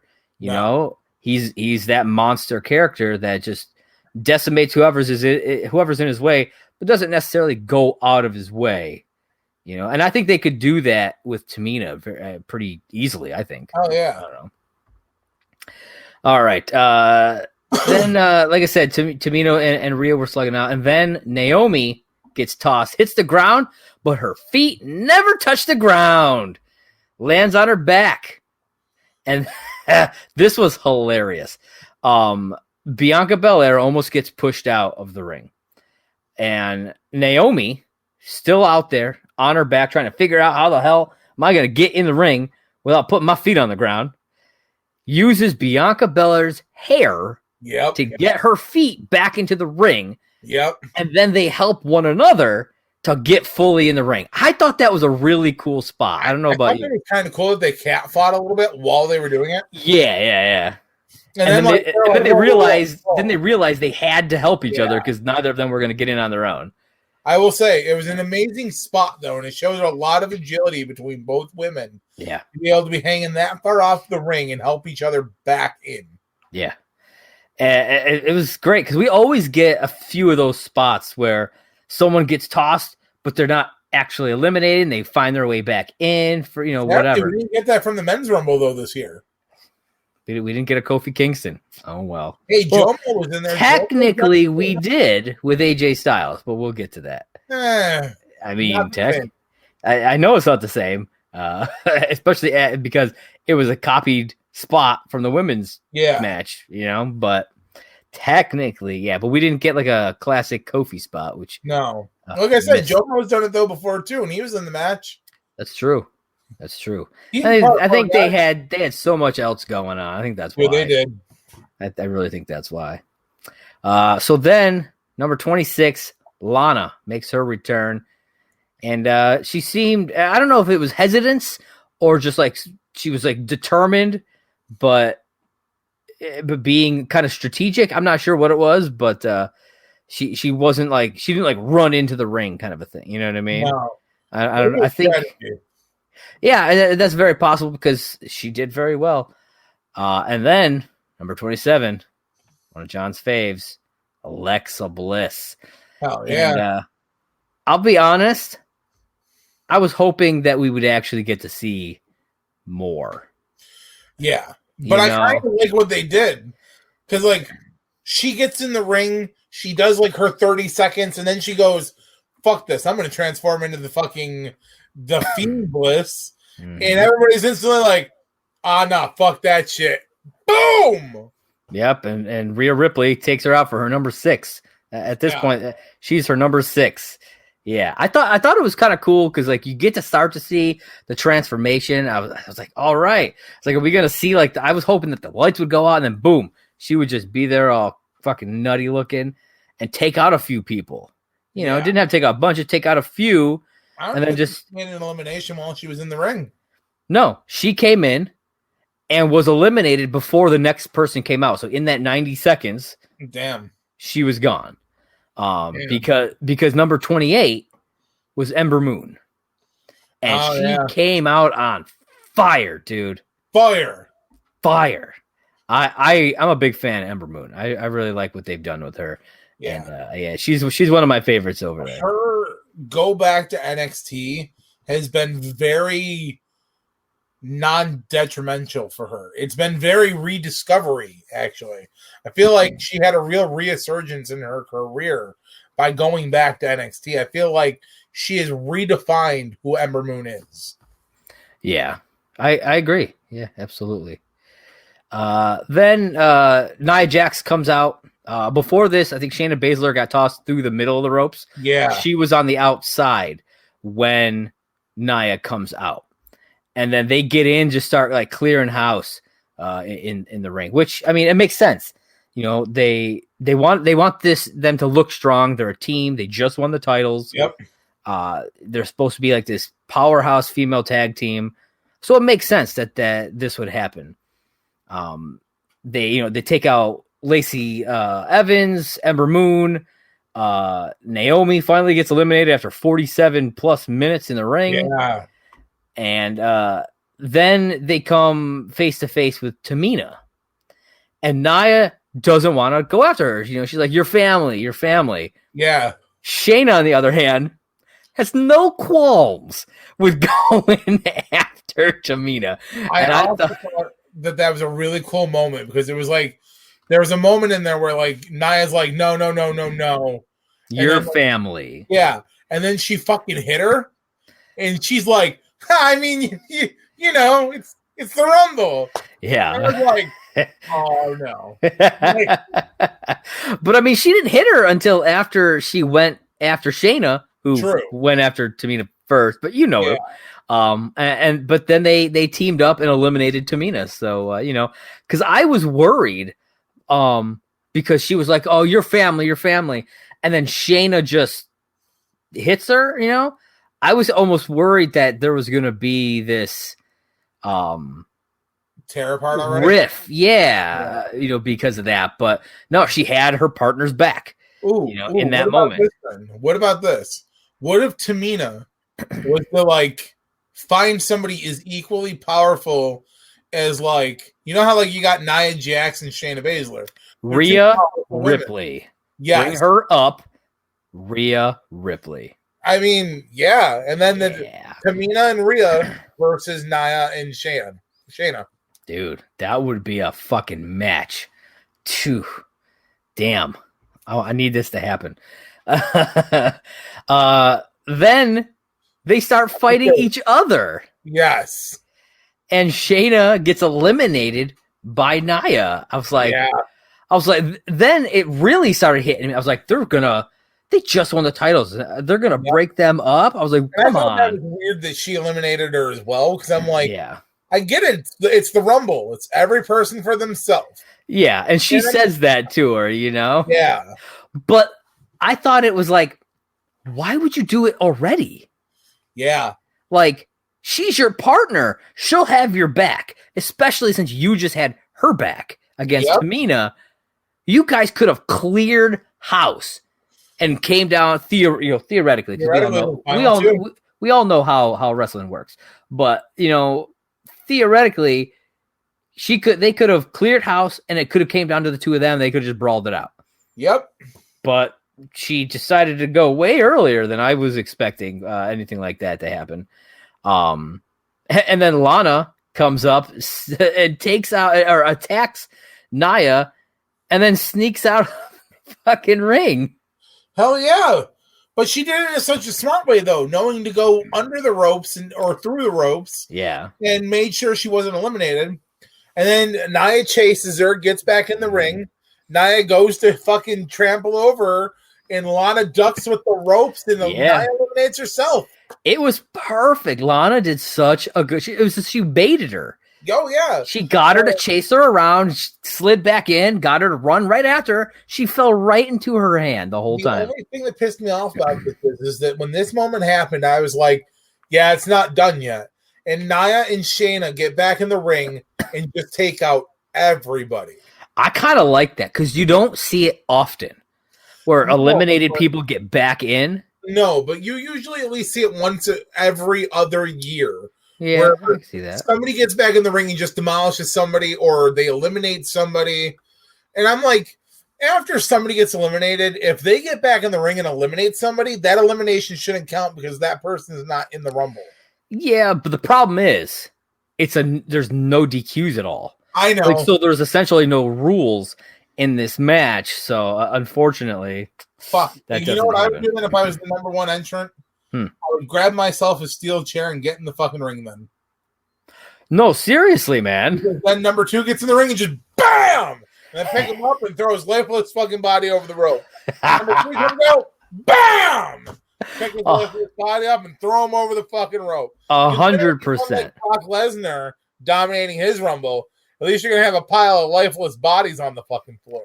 And I'll say this, if somebody did it that way, it would be far more entertaining to watch than what happened with Brock Lesnar last year. Just saying. Yeah. Then we get the final slot, which we already knew was Natalya. So Nia, like you said, this is the point. Natalya comes out, then Nia and Shayna attack Natalya before she gets in the ring. Then they get in the ring and just wreck shop. And then Natalya, finally gets in, does her thing, takes out Lana, and after trying to eliminate Rhea Ripley, she winds up getting eliminated by Bianca Belair, and it comes down to the final 3: Bianca Belair, Rhea Ripley, and Charlotte Flair. Now, what I find funny is we've been talking about the Rumble this whole time. We've talked about Bianca Belair a few times. We've talked about Rhea Ripley a bunch. But we haven't talked about Charlotte Flair almost at all because it feels like she didn't really do a lot in this match. You know what I mean? She just didn't do anything notable, really. I think they purposely did that, though. Yeah, maybe. They had her skate by after the fucking opening match. Yeah. So this way here, she was kind of rested because of where the placement was on the card. Then it comes down to the final 3, and you're like, well, fuck, it's going to be another Charlotte Flair year. Because who's going to think that Bianca Belair is ready? And Rhea Ripley technically still represents NXT. She hasn't technically been called up yet. Mm-hmm. So you're like, okay, so you've got a Raw person, a SmackDown person, and an NXT representation in the ring. Well, obviously it's going to be fucking Charlotte Flair's year again. Yeah, but we got lucky here because it definitely was not. No. After some back and forth, Bianca and Rhea teamed up and took Charlotte out. So Charlotte didn't even make it to the final 2 here. No. I thought that was really cool. Yeah, I like that quite a bit. This is the moment in the match where I was like reinvested into it. And I was like, oh, fuck. I was like, it's either going to be Rhea Ripley or Bianca Belair. Okay. Rhea and Bianca had a fucking hell of a match together when it was just the 2 of them. They did. Like, I would sit there and just watch that as just a straight up match. I was impressed. I was by how they worked. I was like, okay, like wow, okay. Yeah, absolutely. I gotta say, some stuff goes on, and then Bianca Belair winds up winning the Rumble here. Yep. But I think they need to bring. I know some stuff happens on SmackDown, which I'll talk about in a few minutes, but I really think they should bring up Rhea Ripley to work a program, or even right before Mania to go for that title, or to face off against her and work a program if she wins the title. Maybe like after Mania, if Bianca Belair walks away with the title, you bring up Rhea Ripley and she starts doing it. I don't know. Yeah. I want to see more of them fighting each other because I thought it was fantastic. Like, I don't know. I thought it was great. But Bianca Belair, man, I called it again. Bianca Belair, 56 minutes and 49 seconds, set a women's record here for longest amount of time in the Rumble. I gotta say, she deserved it. She worked the like fucking hell to get this, but she did. So before I get into the SmackDown thing, what were your thoughts on the end of this and with Bianca taking this win? In general, I'm going to say I thought the Women's Royal Rumble this year, I thought, considering this is only the 3rd Rumble, thought this match was well done. I think every woman, win or lose, deserves a fucking pat on the back and a hug because this was a great fucking match. It was, man. I loved it. The fact that somebody won, yes, you predicted it, and I will give you that. I think overall, I think Bianca Belair has really proven she deserved it. Mm-hmm. I think that whoever she chooses to fight at WrestleMania, which I'm 95% sure is going to be Sasha Banks, I think that'll be a great fucking match. Yeah, I agree. I definitely agree. So on SmackDown, it did seem like Bianca was aiming for Sasha's title. They kind of went back and forth a little bit, but then Carmella gets herself involved in this whole thing, and it made me think that what if they do triple threat? Why not a fatal 4-way? Why not involve Rhea Ripley? I mean, maybe if they choose to bring her up, then absolutely. Yeah. But I have a strong feeling it will at least be a triple threat. I'd be okay with that. Yeah. I always like when title match at Mania has more than 2 people. Because there's always that unpredictable element. Yeah. Yeah, I mean, because you know that the Sasha Carmella thing ain't over. Nope. You know it ain't over. And we're like a month and a half away from Rumble or from WrestleMania. And I don't think this feud is going to end in 6 weeks. No, I don't think so either. 7 weeks. I think it'd be 7 weeks. Not to mention, we'll still have at least one pay-per-view in between now and Mania. Title can switch hands at any time. Is there? I didn't think there was another. I thought that this was the last one. There usually is. They might not this year, but there usually is at least one. Okay. I'll have to check. But, I really think that I think it's smart, too. Because, like I said, you don't want to just dump this feud. Nope. And you don't want to speed up the other one too fast. Or you don't want to end one too fast either, though, for that matter, because you can make people look weak. Yeah. So I think making it a triple threat is the way to go here. Get all 3 of these ladies involved and put on a hell of a show. I think the 3 of them could definitely put on a pretty damn good match for Mania. I agree. And I think that would be an amazing match. Yeah. All right. So next we get some backstage type stuff. We get that Miz and Morrison Bad Bunny thing. Yep. Which we were talking about earlier. They try to get him to collab with them. He turns them down. And Booker T shows up. Tell me you didn't just say that. Good stuff. Then we head back to the pre-show desk. They almost never do that. I don't. That's extremely rare that you see the pre-show desk during the pay-per-view. One thing I liked, Sonya Deville still out there. There. Talking about the Women's Rumble, Bianca's win. They talked a bit about the pre-show match. Then R-Truth comes out. So this is where that other R-Truth thing I was talking about. And Peter Rosenberg tells R-Truth that John Cena's here. And I'll be honest, I was like, oh shit, is John Cena here? That's cool. I was like, because I could believe that. He could just pop in. I thought it would be... Yeah. But no, it wasn't actually. He was not there. And when R-Truth was distracted, Peter Rosenberg takes out Truth and pins him for the fucking title. And then just takes off. Hey. Now, they do not go back to this at any point. They do not resolve this at all. However, they must have done something during one of the shows, because yesterday WWE on their Twitter, because we're recording this after midnight, so technically it was today, on the 6th. R-Truth is apparently on a flag football team with Doug Flutie. Didn't know that. And apparently Doug Flutie beat R-Truth for the title and is now the champ. Yep. I'm just like, what? So obviously somewhere between Rumble and today, so in this past week, R-Truth got the title back. I'm sure it just probably happened on one of the programs or whatever. But not to hurt your feelings, but how does it feel to know that is the only championship that Doug Flutie ever brought to Buffalo? Doug Flutie wasn't my favorite, so I don't care. I had to get. I've been waiting for hours to throw that at you. Dude, that's awesome. Oh, man. But yeah, I happened to catch that. I was like, oh, what? Yeah. The same thing. I was like, what, Doug Flutie? I'm like, yeah. Doug Flutie? Doug fucking Flutie, man. Doug fucking Flutie. Now, would you, if I hadn't mentioned it, would you have? Yes. Okay. I have it on my notes. I had like just saw it like right before we started. No, I got it in my notes to bring up. Okay. Yeah, so Doug Flutie, man. So who knows what's gonna happen? Maybe Doug Flutie will pop up, because like WWE tweeted it out.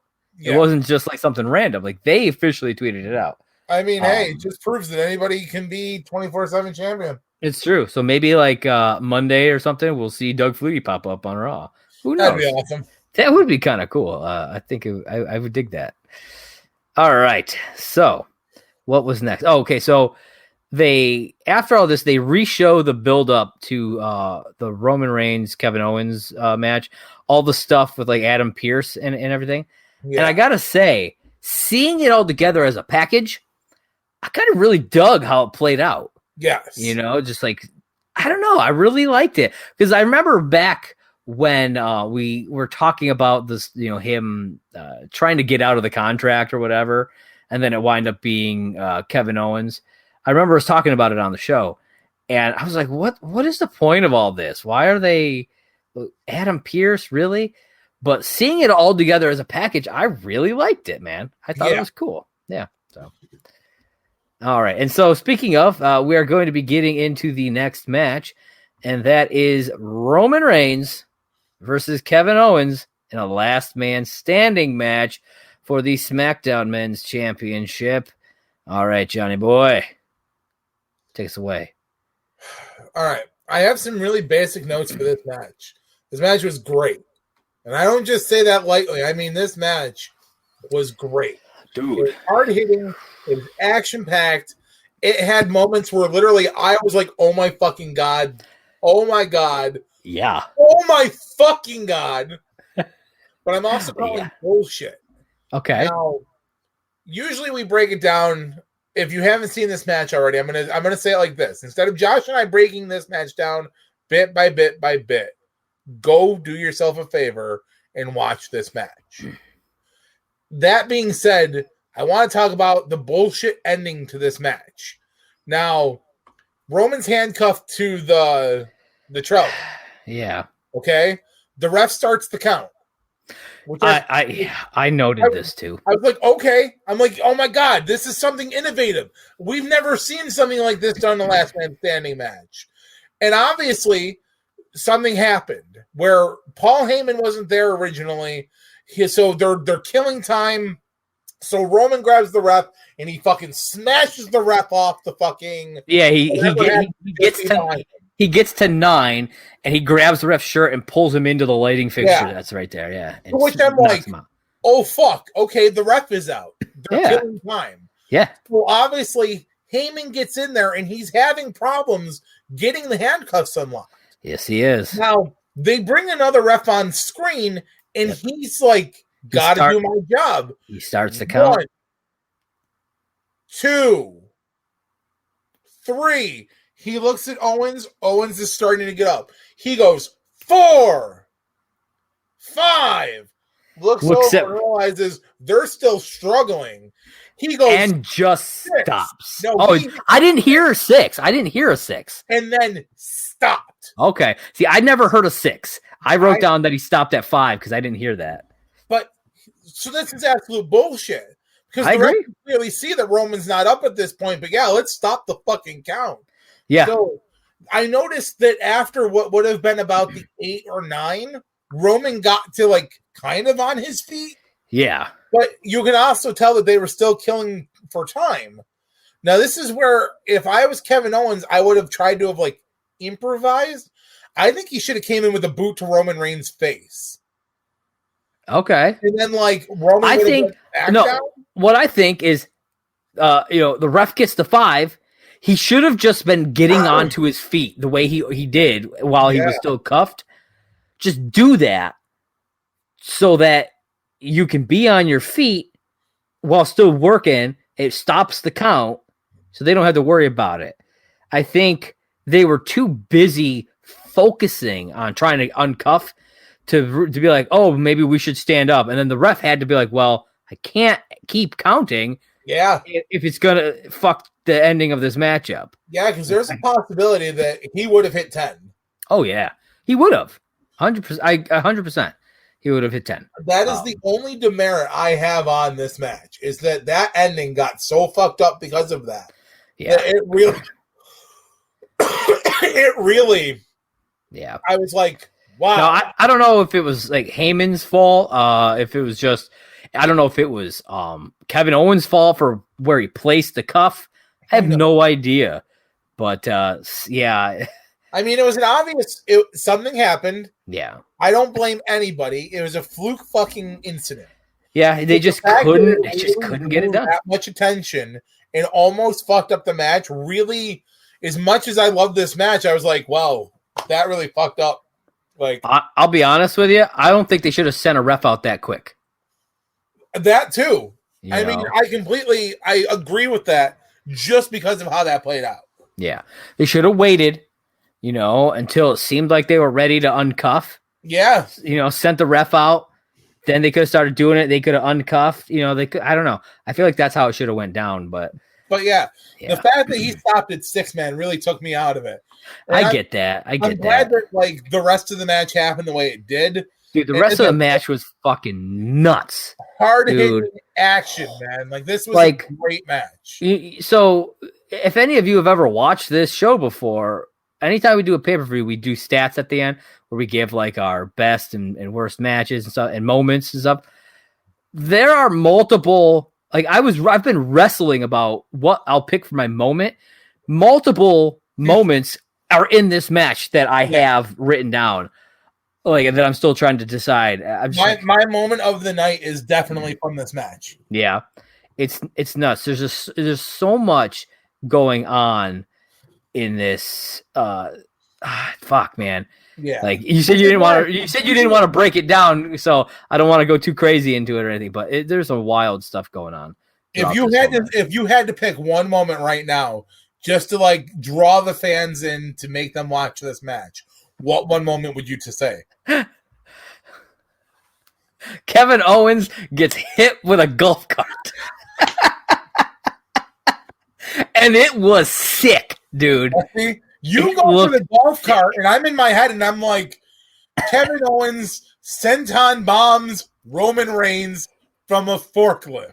Dude, yeah, that forklift spot was sick, too. And that's just two of many big spots that took place. Now, I will be rewatching this match just to fucking see all that shit. Talking about shit that plays out on Raw and SmackDown.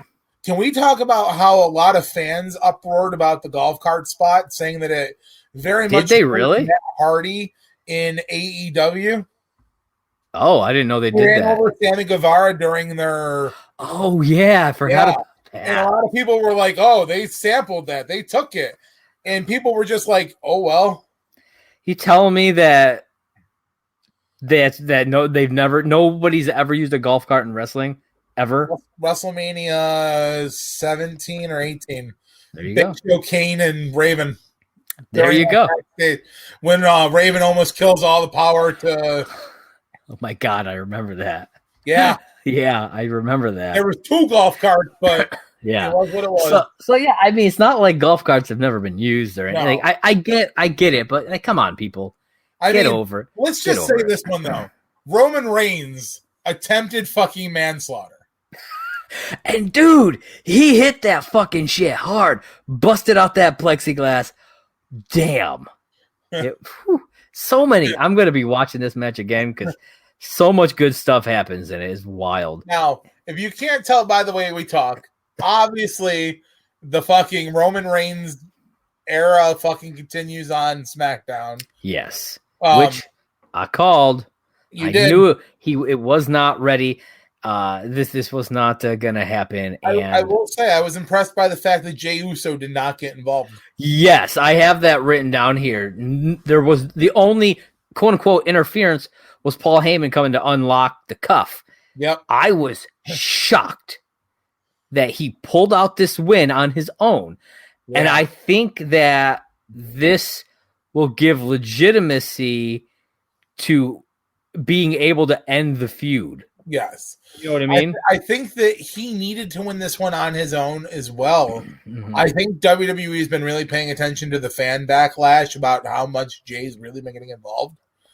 And it does make Roman look weak. Yeah. And at that point, how much longer can Roman hold the championship before, I'm sorry, you're a bitch? I mean, I get it. I get it. To quote The Undertaker, guys of this generation are just soft. You're pretty. your coiffed hair and your fucking groomed beard. Hey, man, nothing wrong with being pretty. Especially when you're the tribal chief. Yeah, man. You know, gotta look good for them pretty tribal women. It makes me think that I have a feeling Edge is gonna go for Roman. I think so. Spear versus spear sounds about right. Yeah, just that, and where the hell is Kevin Owens and Roman Reigns gonna go after this? You know what I mean? I feel like this seems like a natural ender for the feud. Barbed wire massacre. Like, I feel like that's about as like you gotta like go in something insane if you're gonna keep this up. I mean, because of that. You figure they've pretty much done everything. They did Hell in a Cell, right? They were in Hell in a Cell. Yeah. No. Yes. I don't remember. Yeah. Wait. No. Hell in a Cell was him and Jay. You're right. Yeah, but they fought at TLC, and then they were in a cage match the night after. Yeah, on Raw. So I mean, they've literally done it all. SmackDown. There was a cage. There was another cage. Yeah. There was. Yeah, I mean, maybe you throw them in another cage and do an electrified ticking time bomb match, whatever the hell that thing was called. Oh, I love it. They were just pulling shit from other companies. Yeah, man. Why not? Let's bring it down to the men's rumble, man. Let's talk about the men's rumble. Yes, men's Royal Rumble. Look at that lineup. All right. Obviously, number one was a shocker to everybody. I don't know dude, seriously. I was shocked number 1 and 2. Yeah. I was like, okay. But then when you think about it, it actually makes sense. Yep. Because of what they do for a chunk of time throughout the match. And that's Edge and Orton starting off this match. And Edge does not wait. He just runs right. He gets out of the ring and runs right down there. Before the bell even rings, and they start. Oh, yeah. And man. Did we get smacked then? Yeah. And they get in the ring for like a few seconds. And then they slide back out and just start fighting on the outside. Edge just fucking taking it to him. I was really glad that they were outside doing it the way they were doing it because it really showed that, like, get out of the ring. You've got, and as long as you go under the ropes or through the ropes and not over, you've got the environment around you. Yeah. When number 3 comes out. Yeah. Sami Zayn. Sami Zayn. Now, by this point, Edge and Orton are back in the ring. I'm sorry, I didn't mean to. Well, I was just going to say, man, Edge has a fire in his eyes like nothing, like never before. It was a beautiful thing to see. It was really good. I'm really glad because he really looked ready for this match too. Yeah, like, they made a lot of focus on Edge has been out since May due to injury and yada yada yada. Will he be ready? And he looked fucking great. He didn't even look like he'd missed a step since May. Because Edge in his free time was fucking pushing himself to be ready for this shit. Oh, yeah. You know. He's been in a Rumble. He's won a Rumble. He's been in multiple Rumbles. This is a fucking triathlon match. This is a match where you need to pace yourself or you get fucking hurt. Especially when you're number 1. Number 1. Yeah. So, like you said, Sami Zayn comes out. Yeah. Him and Orton double teaming Edge. Yep. And then I made a note here. The announcers make a statement about Sami that, because he's number 3, it's one of the most unlucky numbers to draw, Yep. Yet, hold on. We just saw the number 3 entrant win the Rumble in the women's match. And I thought, I'm just saying, I was like, that's a weird comment to make after we just saw it happen. Yeah. I mean, that's one of my notes from the Women's Rumble, too, is that Bianca Belair won from number 3. Yeah. And then Sami Zayn comes out, and I'm like, well, what are the chances that he would actually win the Rumble from number 3? Yeah. I was just like, I could understand them being like, it's not a great spot to be in, it'll be a tough road, but it's like them making this big thing about it's the, most unlucky number in the Rumble. Like, well, wasn't unlucky for Bianca Belair, but she literally just won that thing. Right? Yeah. So I was like, okay. Then we get number 4, Mustafa Ali. Yep. And all 3 of them gang up on Edge. Yep. I was like, damn, man. Edge's just getting fucked in the ass over here. Like, come on. Yeah, but once number 4 comes out, it kind of turns back around in Edge's favor. Give me number 5. Oh, yeah, you're right. Yeah, and that's one of John's favorites there. Mr. Jeff Hardy coming in at number 5. And it starts to turn the tide, but then Orton just RKO's everybody. Everybody! I mean, not Edge, because Edge is still down. Well, but yeah, everybody. And it was funny because Sami Zayn, he was like they were having like a moment, him and Orton. Yeah. I thought that was really kind of cool. I couldn't really catch what he said to Sami, but he said something to him like 3 times. Yeah, I didn't catch exactly what he was saying, but it just, you could tell it was like a you're doing great. Oh man, that kind of a thing. I like your something. He's like, I like your something. I think he said, I like your style. I think is what he said. Me. He's like, I like your style. I like your style. I like your style. Boom! And I was like, oh fuck. Yeah. It was awesome. I loved it. And then at this point, Edge and Orton back outside the ring. Yeah. And then Dolph Ziggler comes out.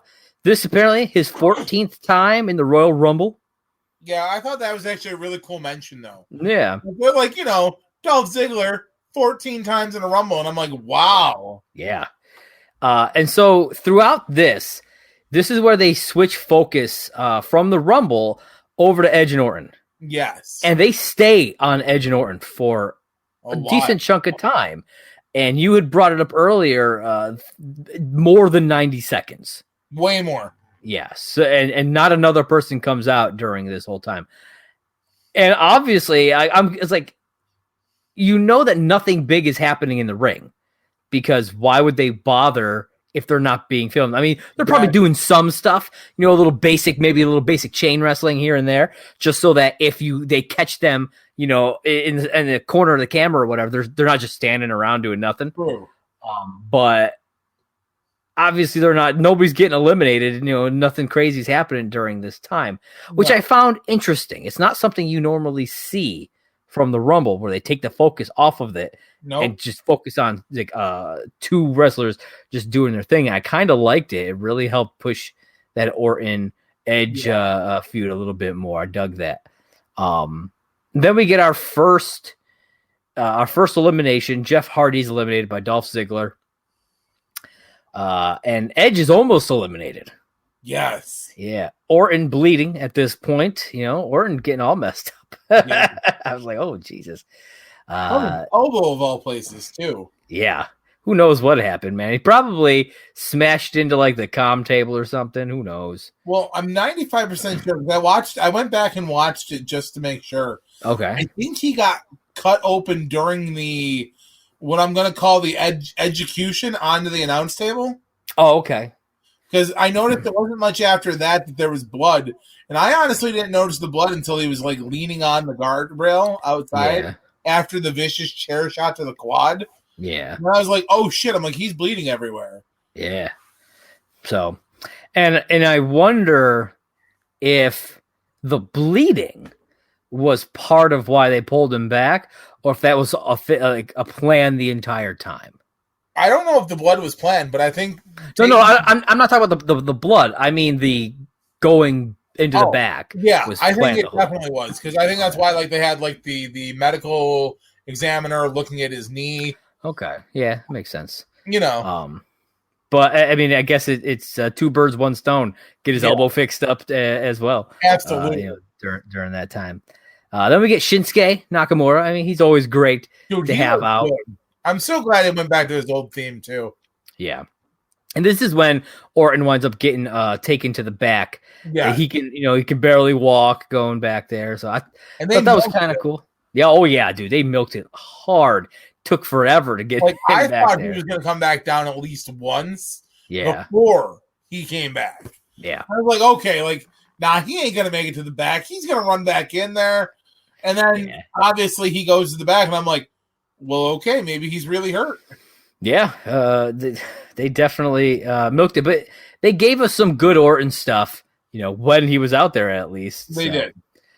And then number 8, I loved this surprise entrant, Carlito, man. Carlito. Dude, hearing that music go off, I was like, oh, shit. And, dude, he's fucking huge now. Now, see, you don't watch Glow. If you watched Glow, man, he's even more jacked than that. Is he? Oh, yeah. Wow. Yeah, dude. I was like, holy shit, Carlito. I remember him, scrawny fucking dude, eating apples. Yeah. Not anymore, man. The thing. Did you hear them when he got in the ring? Commentary's like, well, maybe I should start eating apples. Oh, yeah. I do remember that. Like, Yeah. But yeah. Whew. So real quick, I want to mention this. On Raw, Carlito teamed up with Jeff Hardy to take on Elias and Jackson Riker. So he picked up his first win on WWE TV in over a decade. Yeah, so I thought that was cool. Like, I'll be honest. I assumed it was just gonna be okay, he's here for the Rumble and that's it. Yeah. But him showing up on Raw and teaming with Jeff, I thought that was really cool. And to get a win, even cooler. I don't know. I like that. Because he spits in the face of people who don't want to be cool. And Elias, definitely not cool. I'm not sure who the fuck Jackson Riker is. So Jackson Riker was the dude from Forgotten Sons who got the other two fucking fired. Oh, okay. Oh, demoted. Yeah. Jackson Riker is the racist piece of shit, and the other two are the ones who suffered. And as a matter of fact, we didn't cover this in the notes, but Steve Cutler got released because of him. Oh, really? Yeah. Yeah. I was like, I'm not sure who that guy is, but he spells Jackson with an X, and it's kind of douchey. That was my only commentary on him. But now, even more. He can go fuck himself. So number 9 and number 10, I'm gonna lump together because we get Xavier Woods and then Big E. We get a nice New Day in-ring New Day reunion, and they team up on Sami Zayn, and who they wind up eliminating. So I thought that was cool. It was nice to see them back together doing some stuff because, you know, ever since Big E got drafted away from them, I've missed the three of them together, man. Yeah. You know, so Big E's using a different theme now. Yeah, he's because they're trying to do this whole solo thing with him. You know, he's doing the powder again and all that. So it makes sense that he would have his own theme.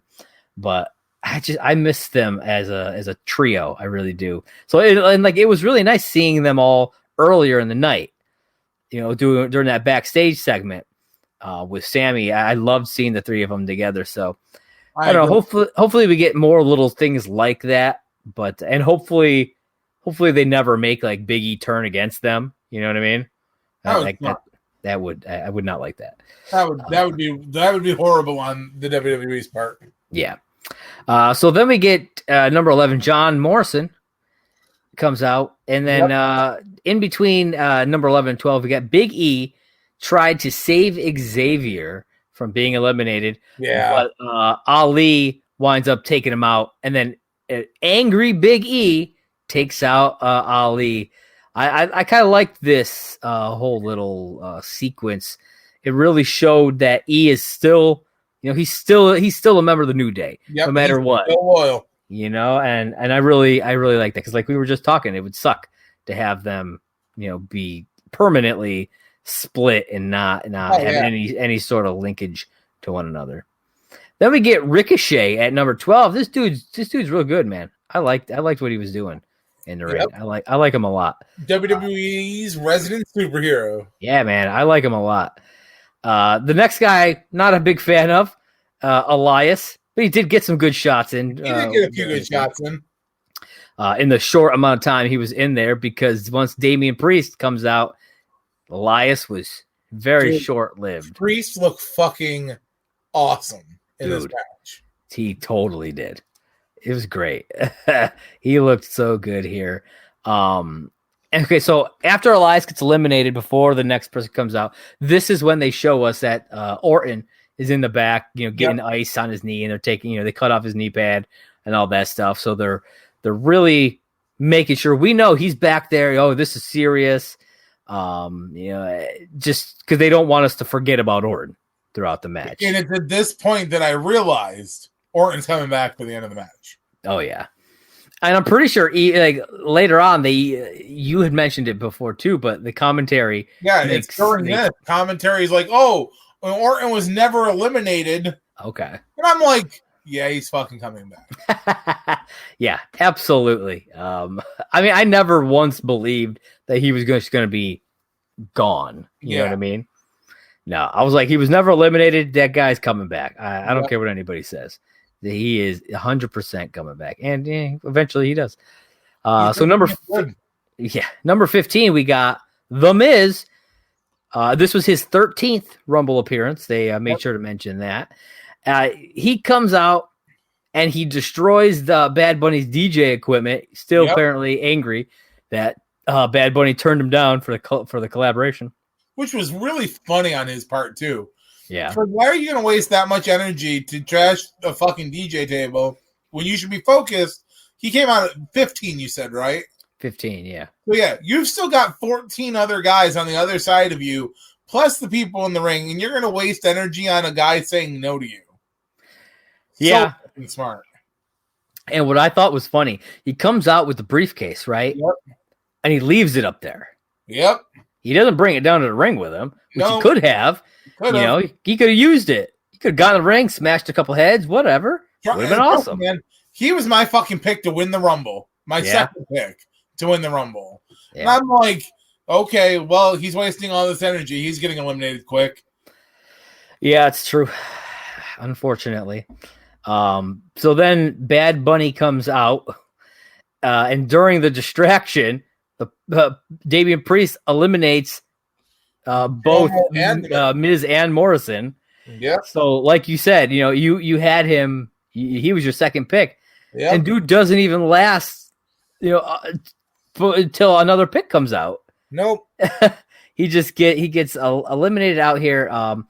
And this storyline actually continued on Raw, with Priest making his Raw debut, and Bad Bunny coming out again, and Priest winds up beating The Miz in a match on Raw. So yeah, they continued this. So I kind of hope that that's what we're going to see. We're going to get like a Damian Priest Miz feud. I think that would be really. I think that'd be good for The Miz, man. I think it would be good for him, and I think it'd be good for Damian Priest. Yeah, Damian Priest is phenomenal talent, man. Mm-hmm. I agree, and I think it's just going to be good stuff out of a feud like that. Because no matter what people think of The Miz, in my opinion, he's a damn good worker. But you know what I mean?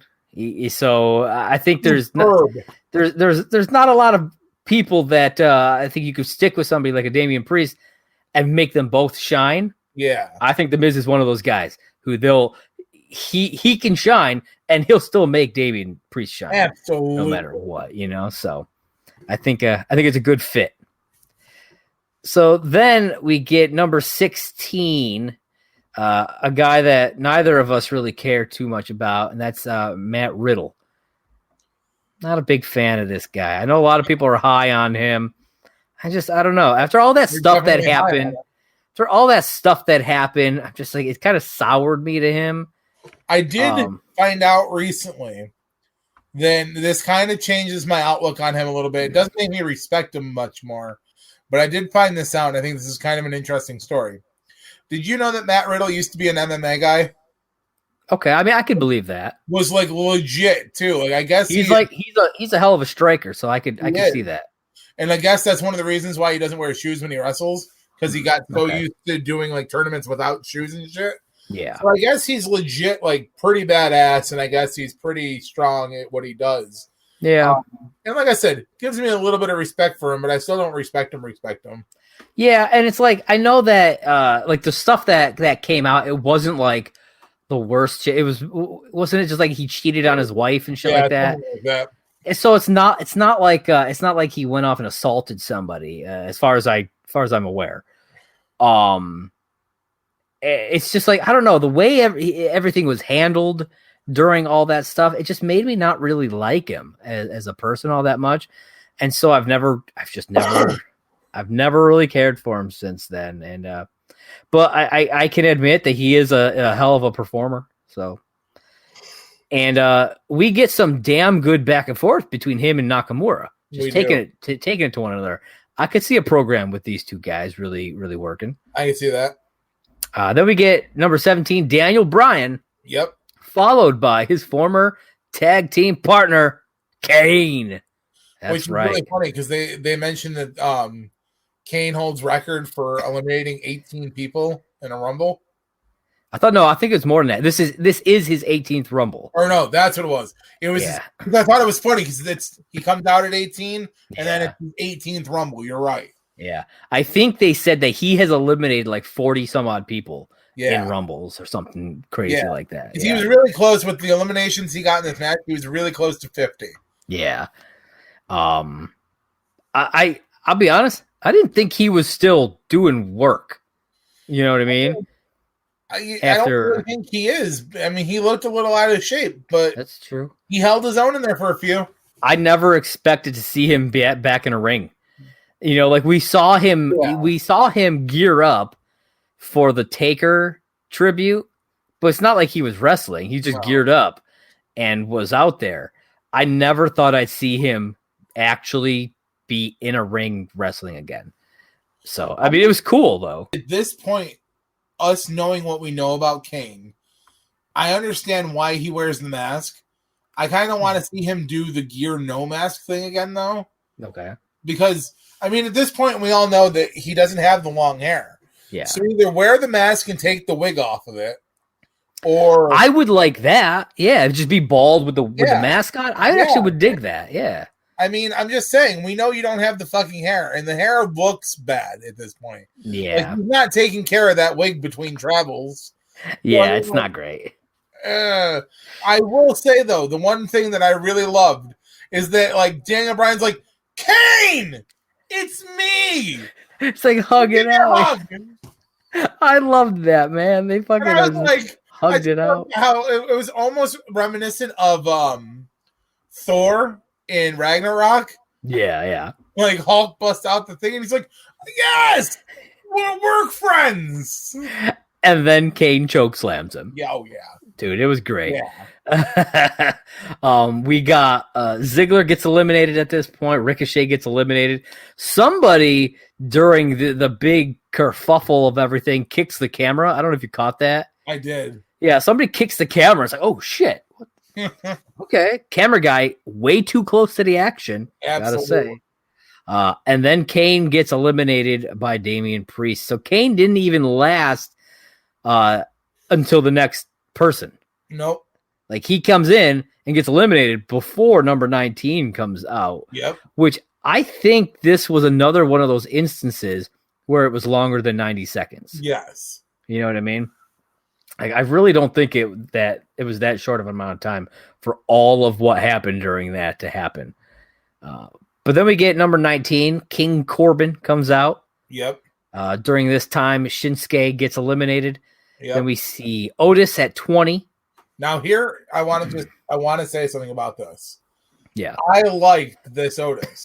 Yeah. Like, oh yeah, man. He kept doing the yeah. I'm okay with that though. I'm totally okay with that. Like pumping, like grinding. Yeah. He did it once, and it was just the one like yeah, and I was like, okay.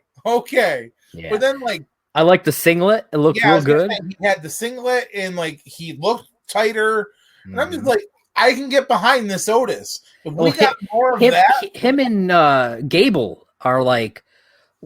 They mention some sort of some sort of academy or train Daniel Bryan. Yeah, but they alluded to that before, and I guess they've been doing stuff with that. So I guess that they've been working together, and I think it's benefiting him quite a bit. I mean, good, because if we got more of that Otis, I'm behind him being a mid-card champion. Yeah, I can see that. I like it. I like it quite a bit. So Otis tosses Riddle, and dude. I may not like Matt Riddle, but he took this fucking sick bump onto the back of his neck that made me worry for him. I was like, oh shit, dude. I was like, that's one of those spots where you're like, oh, he could have broke his fucking neck right there, man. Yeah, it was pretty sick. I don't know. I don't know what happened. I don't know. I don't know. Anything could have happened to make that go that route, but hopefully again, I don't like the guy, but I don't want him to get injured No. during this. So hopefully he's okay after all that. And then Otis had a nice little run during this, but then gets eliminated by Corbin. So, yeah, he did some good work, and I totally down to see more of Otis like this. This is my kind of Otis. Yeah. Then number 21, we get Dominic Mysterio, and he is not long for this match, man. This was disappointing in my opinion. Like I really liked Dominic, and I feel like he's already fizzled. I don't know that if he's fizzled or they just haven't found the right fit for him yet. Maybe they got to find something for this guy because he's got potential, and I don't want it to get wasted. I think they're putting too much focus on him being Ray's kid. I agree. At this point in time, he's got presence of his own. He's been training hard. Yeah. Either strip him off of Ray, put him down in NXT for a little bit, let him get his footing, or if you're going to keep him on the main roster, then you fucking let him do his shit. Yeah. Stop having Ray come out and whatever. Yeah. Just let him be him and let him do his thing. Yeah, I agree. Because he gets eliminated by Corbin before the next guy comes out. He eliminates Corbin. Then Dominic gets eliminated after number 22, Bobby Lashley. Yes. But again, he still wasn't in there for very long. No, not long at all. Yeah. Bobby Lashley comes in hard and fast, and no, that is not a sex joke. Eliminates Damian Priest, and then Lashley and Big E go at it. And I dug that, man. Dude, I thought that was great. I mean, what I thought was really cool is Lashley's the U.S. champ right now, and Big E's the IC champ. Yeah. So we're getting like that little bit of beef where I'm like, fuck yeah. Mm-hmm. And it makes, because they've made Lashley out to be like this big monster. Dude, they did. But Langston showed some fucking like agility that like I've never seen from him. Dude. There was like a back suplex attempt at one point, and like he like twisted and landed, and I was like, where the fuck is this shit coming from? I love that you use his last name. Yeah. It's been so long since I feel like anybody's actually called him that. Big E Langston. Big E Langston. All right, number 23. This was a huge pop from me. I'm sure it was a huge pop from you. Stand back. There's a hurricane coming through. Hells yeah, man. This was awesome. He tries to take on Bobby Lashley and Big E at the same time. Yep. Doesn't work too well for him. Now, did you notice that when he gets eliminated, he fucking bounced? Oh my god, did he? I don't think I noticed that. He fucking bounces hard. Damn. Now, before number 24 comes out, I got to talk about this because this was funny. So we all know who number 24 is. And if you haven't watched the Rumble yet, Josh, spoiler, who came out at number 24? Now, I say that the Hurricane was a big pop for me. This was probably the biggest Rumble pop from any of the Rumbles, the two Rumbles that we watched. And that was Christian. Man, it was so awesome. Now, he's one of my faves, man.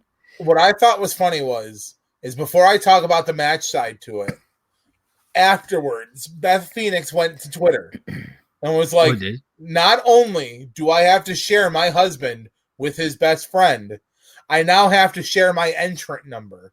And she posted a photo from last year's Women's Rumble where she was number 24. Oh my God, that's awesome. And Christian came out at 24 this year. Yeah. And I was like, ha ha, ha ha, ha. That's awesome. No, yeah, I mean, it looks phenomenal. Yeah. After the Rumble, Edge was like talking. I saw a video, like a backstage type video, where he's talking about just how amazing it was to be able to work with his best friend. Yeah. And every time he talks about him, he calls him Jay, and I love that because his name is Jason. And I love because like he's like, I'm not gonna call him Christian when it's just like this. I'm gonna call him Jay. I don't fucking care what anybody says. I love that. See the smile on Edge's face? Like Edge is like laying there and he's just like, about fucking time. Yeah. Dude, it was so fucking awesome. And then of course, they're having their moment in the ring. Yeah. And fucking Riddle's like, hey guys. No. Well, yeah. Before all that, though, Christian hadn't even gotten in the ring yet, and everybody just teams up on Lashley. Well, almost everybody, because I think Edge was still on the ground. Edge was still on the ground. I love that. He's on the mat for a lot of the match, which is kind of funny. But it's how you conserve your energy. It's how you conserve your energy from being number one. But they get Lashley out of the ring, which I thought was, hey, that's perfect. You just get him out, and then you can start doing some good. I mean, I've grown to actually like Lashley a little bit, but I think he needed to go to be able to focus on some other stuff. Yep. And we get Edge and Christian in the ring. They hug it out, and it was one of my favorite things, man. Dude, they were great on Prettiers that he delivered too. Dude, so good. I feel like I could see him getting back and just doing stuff. I don't know if he will. I don't know if it's a one and done kind of thing, but I don't think it's going to be a one and done, man. I think he's going to come back a little bit. I hope, he's man. Cleared, I hope so. It'll be fantastic. I'd love to see a tag team match once again. Let's see it. Let's get it going. Edge and Christian versus the Hardy Bros. The Hardy Bros. Yeah, I feel like that probably. I wouldn't be shocked if it happens, man. I wouldn't be shocked. Then we get number 25. AJ Styles comes in. Him and his partner there, Omos. You mean his fucking brick shit house? His brick shit out, dude. He is too. Then Rey Mysterio comes out. Yep. And during this we start seeing some stuff from Omos here. AJ almost gets eliminated. I think he was like on the outside hanging on. He's like dazed, I think. Yeah. And so he almost pre-sells the grab. Yeah, he totally did. Then he just gets up and grabs Big E and just pulls him over for an elimination. And I'm like, well, shit. You don't see stuff like that. That's what I was talking about when we were talking about the Women's Rumble. Yeah. He fucking just reaches in, grabs Big E, pulls him out, and I'm like, the fuck? Yeah. He's not even in this match. I wasn't a big fan of that. I was like, it was an interesting spot, but I'm like, that's kind of BS, you know? Yep. He's just so tall, he could just grab people and just, you're out. Sucks to be you. It's like, come on, man. Because it's not the last time that we see something like this happen. No, it wasn't. Because number 27 comes out. That's Sheamus. And in between this time, almost does it again, sort of. Yeah. Where he stops Rey Mysterio from doing a 619 and then just grabs Rey and chucks him into the barricade, eliminating him. Yeah. I'm just like, man, this shit is shitty at that point. Mm-hmm. I was like, come on. It's like AJ Styles is no pun intended, or maybe pun intended, a phenomenal wrestler. He doesn't need this guy. No. And it bothers me that so much is kind of put on him to make AJ win or whatever, when he could fucking do that on his own.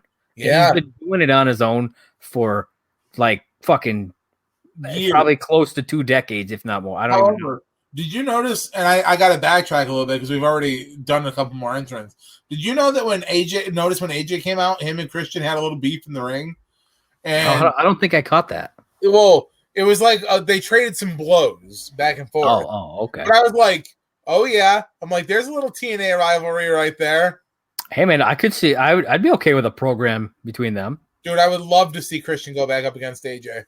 I mean, if he is going to stick around, he needs somebody to work with, and they've worked with each other plenty of times. Yeah. Why not? You know what I mean? Yeah, I think that would actually be really good. So then we get number 28, Cesaro. Yep. You know, and he's almost eliminated his former bar teammate Sheamus here.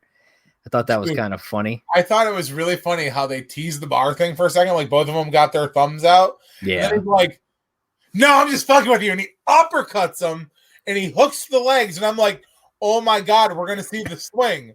Mm-hmm. And he does like a half-ass swing and drops him. And then here comes D-Bry. And he's like, boom. And then he's like, go, go, go, go, go.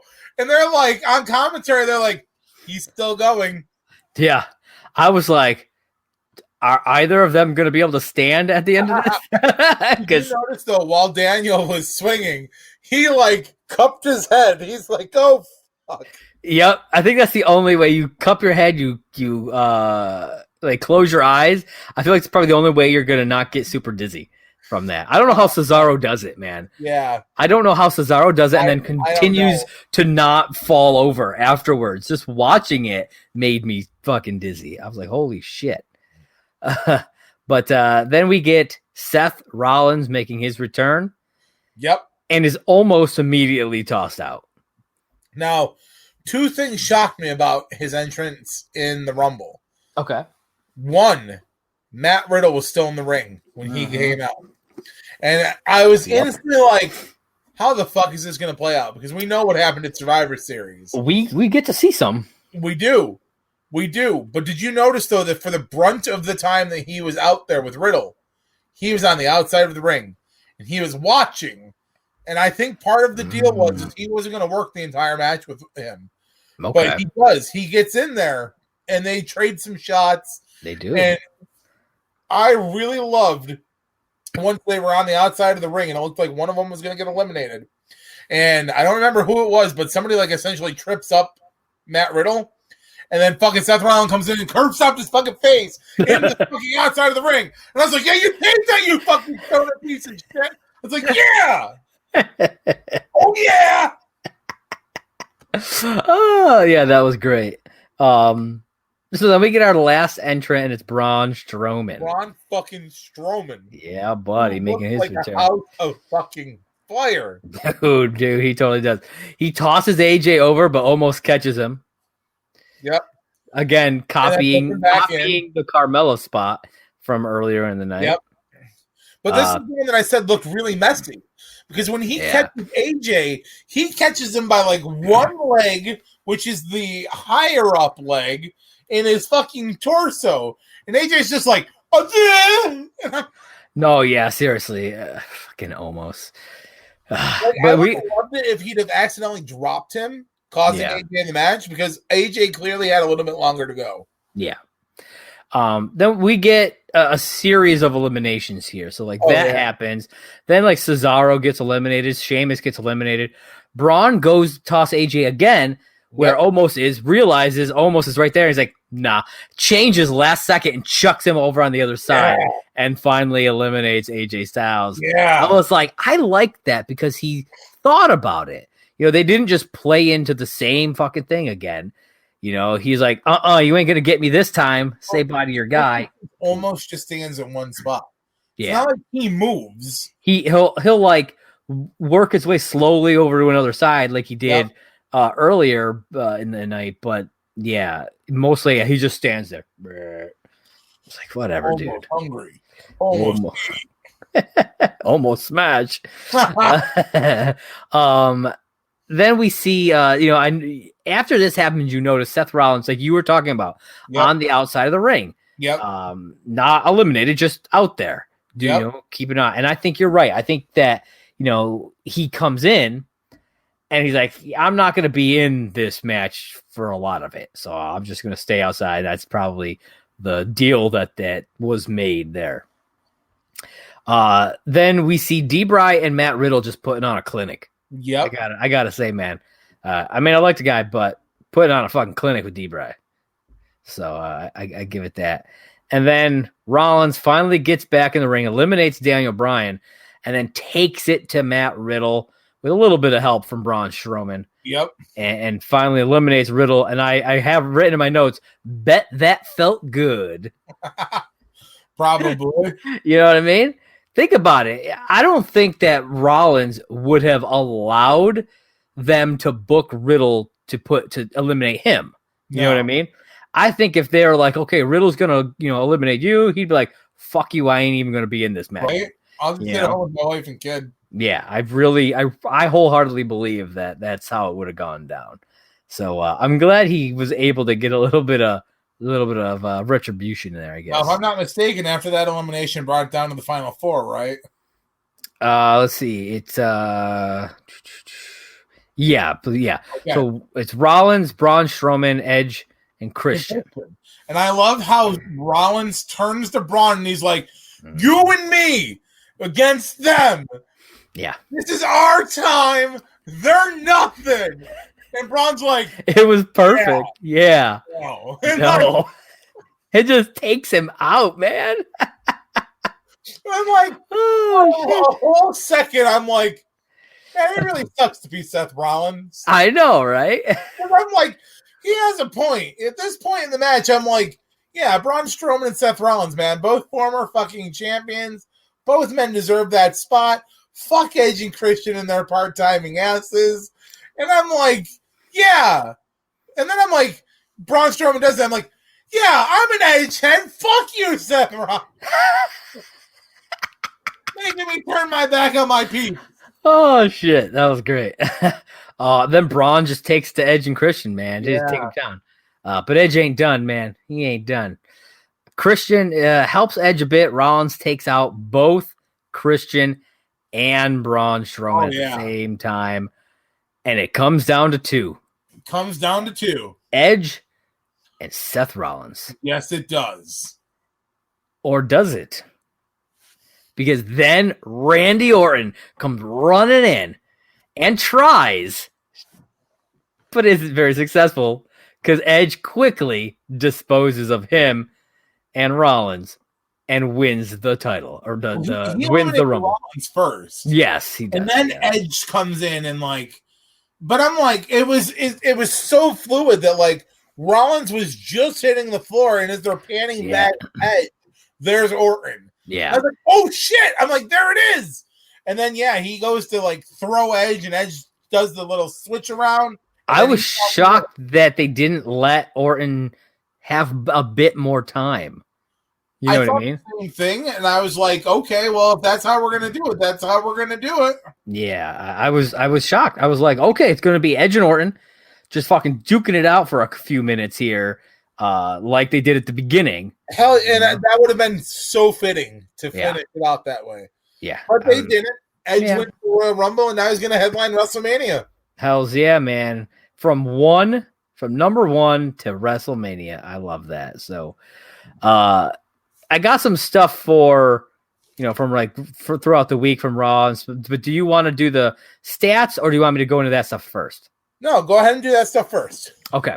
So on Raw, Edge and Orton continued their beef, having what was apparently touted as their final encounter. Ooh. During the match, Orton was setting up for an RKO. Alexa Bliss appeared with blood dripping from her mouth, distracted Orton enough for Edge to spear him and take a win right there. So obviously they're still pushing the Fiend Orton thing a bit.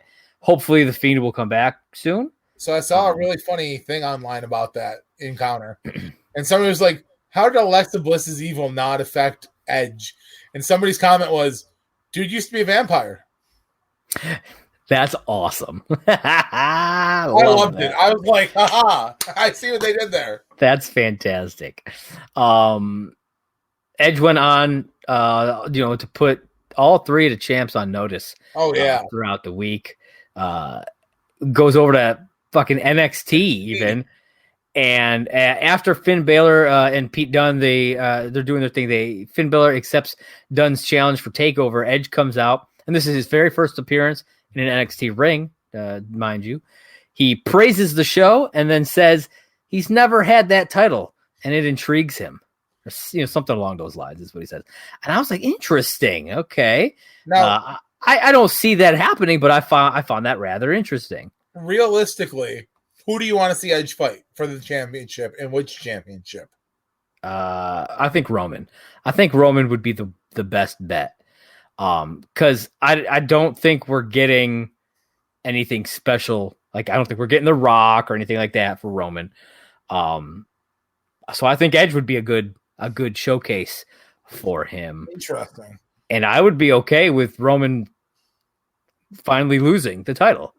Because he's got to eventually lose the title. You know what I mean? He's not gonna be Bruno Sammartino and hold that fucking thing for 7 years. It's not gonna happen. The thing about that would be, so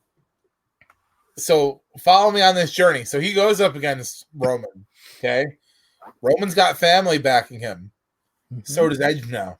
Yes, he does. Yes, he does. I think it would be great. And speaking of Roman Reigns on SmackDown, Roman called out Edge, questioned why he was wasting time on Raw and NXT when he should be groveling at the tribal chief's feet, quote unquote, begging for a place on the island of relevancy. Oh, shit. He then gave Edge until the end of the night to make a decision, which never happens. Edge, Edge comes out and Roman, is in his face and stuff, but then Kevin Owens comes out and takes out Roman at the end of the show. So that'll also be a triple threat. Yeah, you know what? I actually wouldn't be opposed to that. Though I'm not sure if I want both Rumble winners to wind up in triple threats. I don't know. I don't know how I'll feel about it. I might be okay with it when it comes to it. Who knows? But it just seems like, why are you double dipping that? Yeah. But if they play it right, I guess it wouldn't really matter. So what you're saying is you wouldn't double dip Bianca Belair? Oh, I'd double dip Bianca Belair all day. So that was the Rumble, folks. That was the Rumble. I know this was. I was gonna say let's get down to our favorite part. Let's talk about the moments and stuff. Let's give it our breakdown. Yes. Let's start with MVP of the night tonight. Let's shake it up a little bit differently. Okay. Well, for me, I put down Edge. Really? I mean, just going in at number one. After, being gone for so long and then getting injured, being out again, finally coming back, and number one to winning the whole Rumble, I was like, hell's yeah. However, I want to give a special honorable mention to one, Peter Rosenberg. Because that dude got some balls on him, took out our R-Truth, and won himself a championship. Ain't nothing wrong with that. Goddamn Sam Roberts. So what about you? Goes along the lines of yours, but with a slightly different. I went for Christian. Yeah. All right, man. I like that. Last year, Christian this year. And for those with the benefit of flash photography, we give them a 5-second pose.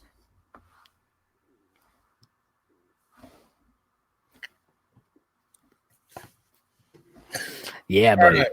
I like that. I like that pick, though. Just seeing Christian was fantastic. Dude, he looked good. He had a great moment. He's back beside his best friend. They had their moment in the spotlight together. It's going to be good. That's true. It's true. Moment of the night. What do you got?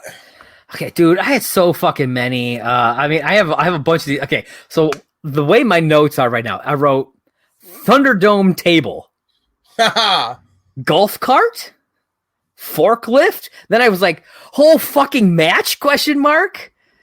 Then I have Edge and Christian reuniting, Edge winning the Rumble, and I don't know what to fucking pick. Like, there are so many good moments. Because this is what we're going to do. There are so freaking many moments. Well, let me tell you something, brother. My moment of the night goes to the one, the only, Kevin Owens on his swan dive or senton bomb off of a forklift, brother. And this is the reason why. Let me tell you something. Not only was it the 24-inch pythons going to the top of the forklift, brother, it was the fact that he knows how to operate a forklift. He didn't have somebody put that spot there for him. He wasn't just standing there and someone lifted him. He turned that forklift on. He pulled the lever. He climbed his ass on top of that, got around there, and then proceeded to just be like, oh! And I was like, oh, shit, son! Dude, it is a fucking amazing spot. I fucking loved it. Dude. But there were so many, I agree with you, so many moments from that. What I really wanted to see was, when they were fighting up on the Thunderdome area, and he launches Owens off, I wanted to see that be a Samoan drop. Ooh. I wanted to see Owens run, and I just wanted to see Roman pick him up and then just drop him. But just chuck him, not like go with him.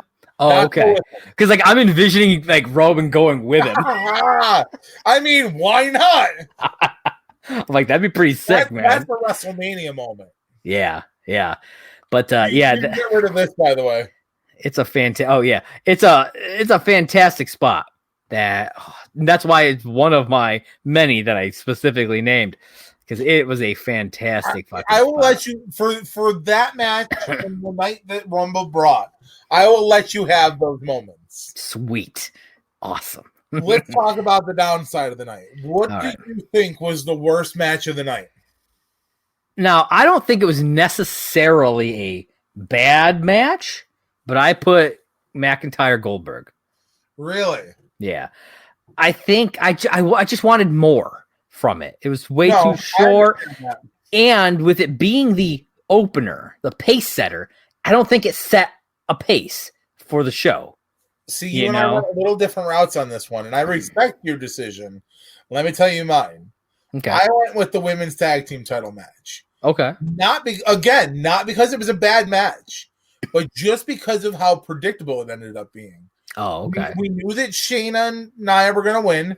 We knew that somehow Flair and Lacey were going to be involved, but it was a good match. Yeah. I just didn't like the fact that we were able to nail both aspects dead on. Yeah, I get that. I get that. That's like a blind man hitting a home run in the World Series. You don't want to see that happen because it's a blind man. I don't know. I kind of want to see that happen. No, you want to see a 90-mile-per-hour ball blast him in the fucking face, and he gets knocked out on home plate. Oh, shit. He was getting too close, and no one backed him up. I mean, if baseball was more like hockey, I might actually watch it. That's fair. I mean, I don't watch hockey, though, either, so maybe I'm just blowing smoke up your ass. I felt that match was so predictable, and that ruined it for me. Okay. At least the Goldberg-Drew McIntyre match, you figured Drew was going to win it, but they still gave you, like, a bang. I get that. Yeah. That's why I said I don't think it's a bad match. You just wanted more. It didn't live up to what I was hoping. That's fair. But, that's on me. Whatever. Now, best match of the night. All right. So for me, as soon as I was in the middle of this match, I was like, this is it. There's no way that the Rumble's going to beat this match in my eyes. And that was the Roman Kevin Owens last man standing match. That is exactly what I chose. Yeah. This match, I'm going to say this. Because of the quality of this match, I am no longer going to refer to Roman as the SmackDown Men's Champion. I'm going to start referring to him as the Universal Champion. Wow, and I will refer to it as the Universal Women's Championship. Okay. But as of right now, Roman has my respect because this match really fucking elevated that championship. You know what? Take note, everybody. It's returning. It's returning. Championship. The Universal Championship is back on SmackDown. Now, tune in to Raw to see Drew McIntyre defend the Raw Men's Championship. Totally. He'll get there. I love my Scottish bro and everything, but I mean, you're kind of fucking dropping the ball, man. John, are you saying that you're putting more credence behind Roman's comments about a what did he call it? A place setter. Placeholder. Yeah. Placeholder. Are you saying that you're putting more credence behind that? To put it in layman's terms, I'm not saying haggis is served in sheep guts, but I mean, it's how it looks. Fair enough. Fair enough, man. Fair enough. All right, folks.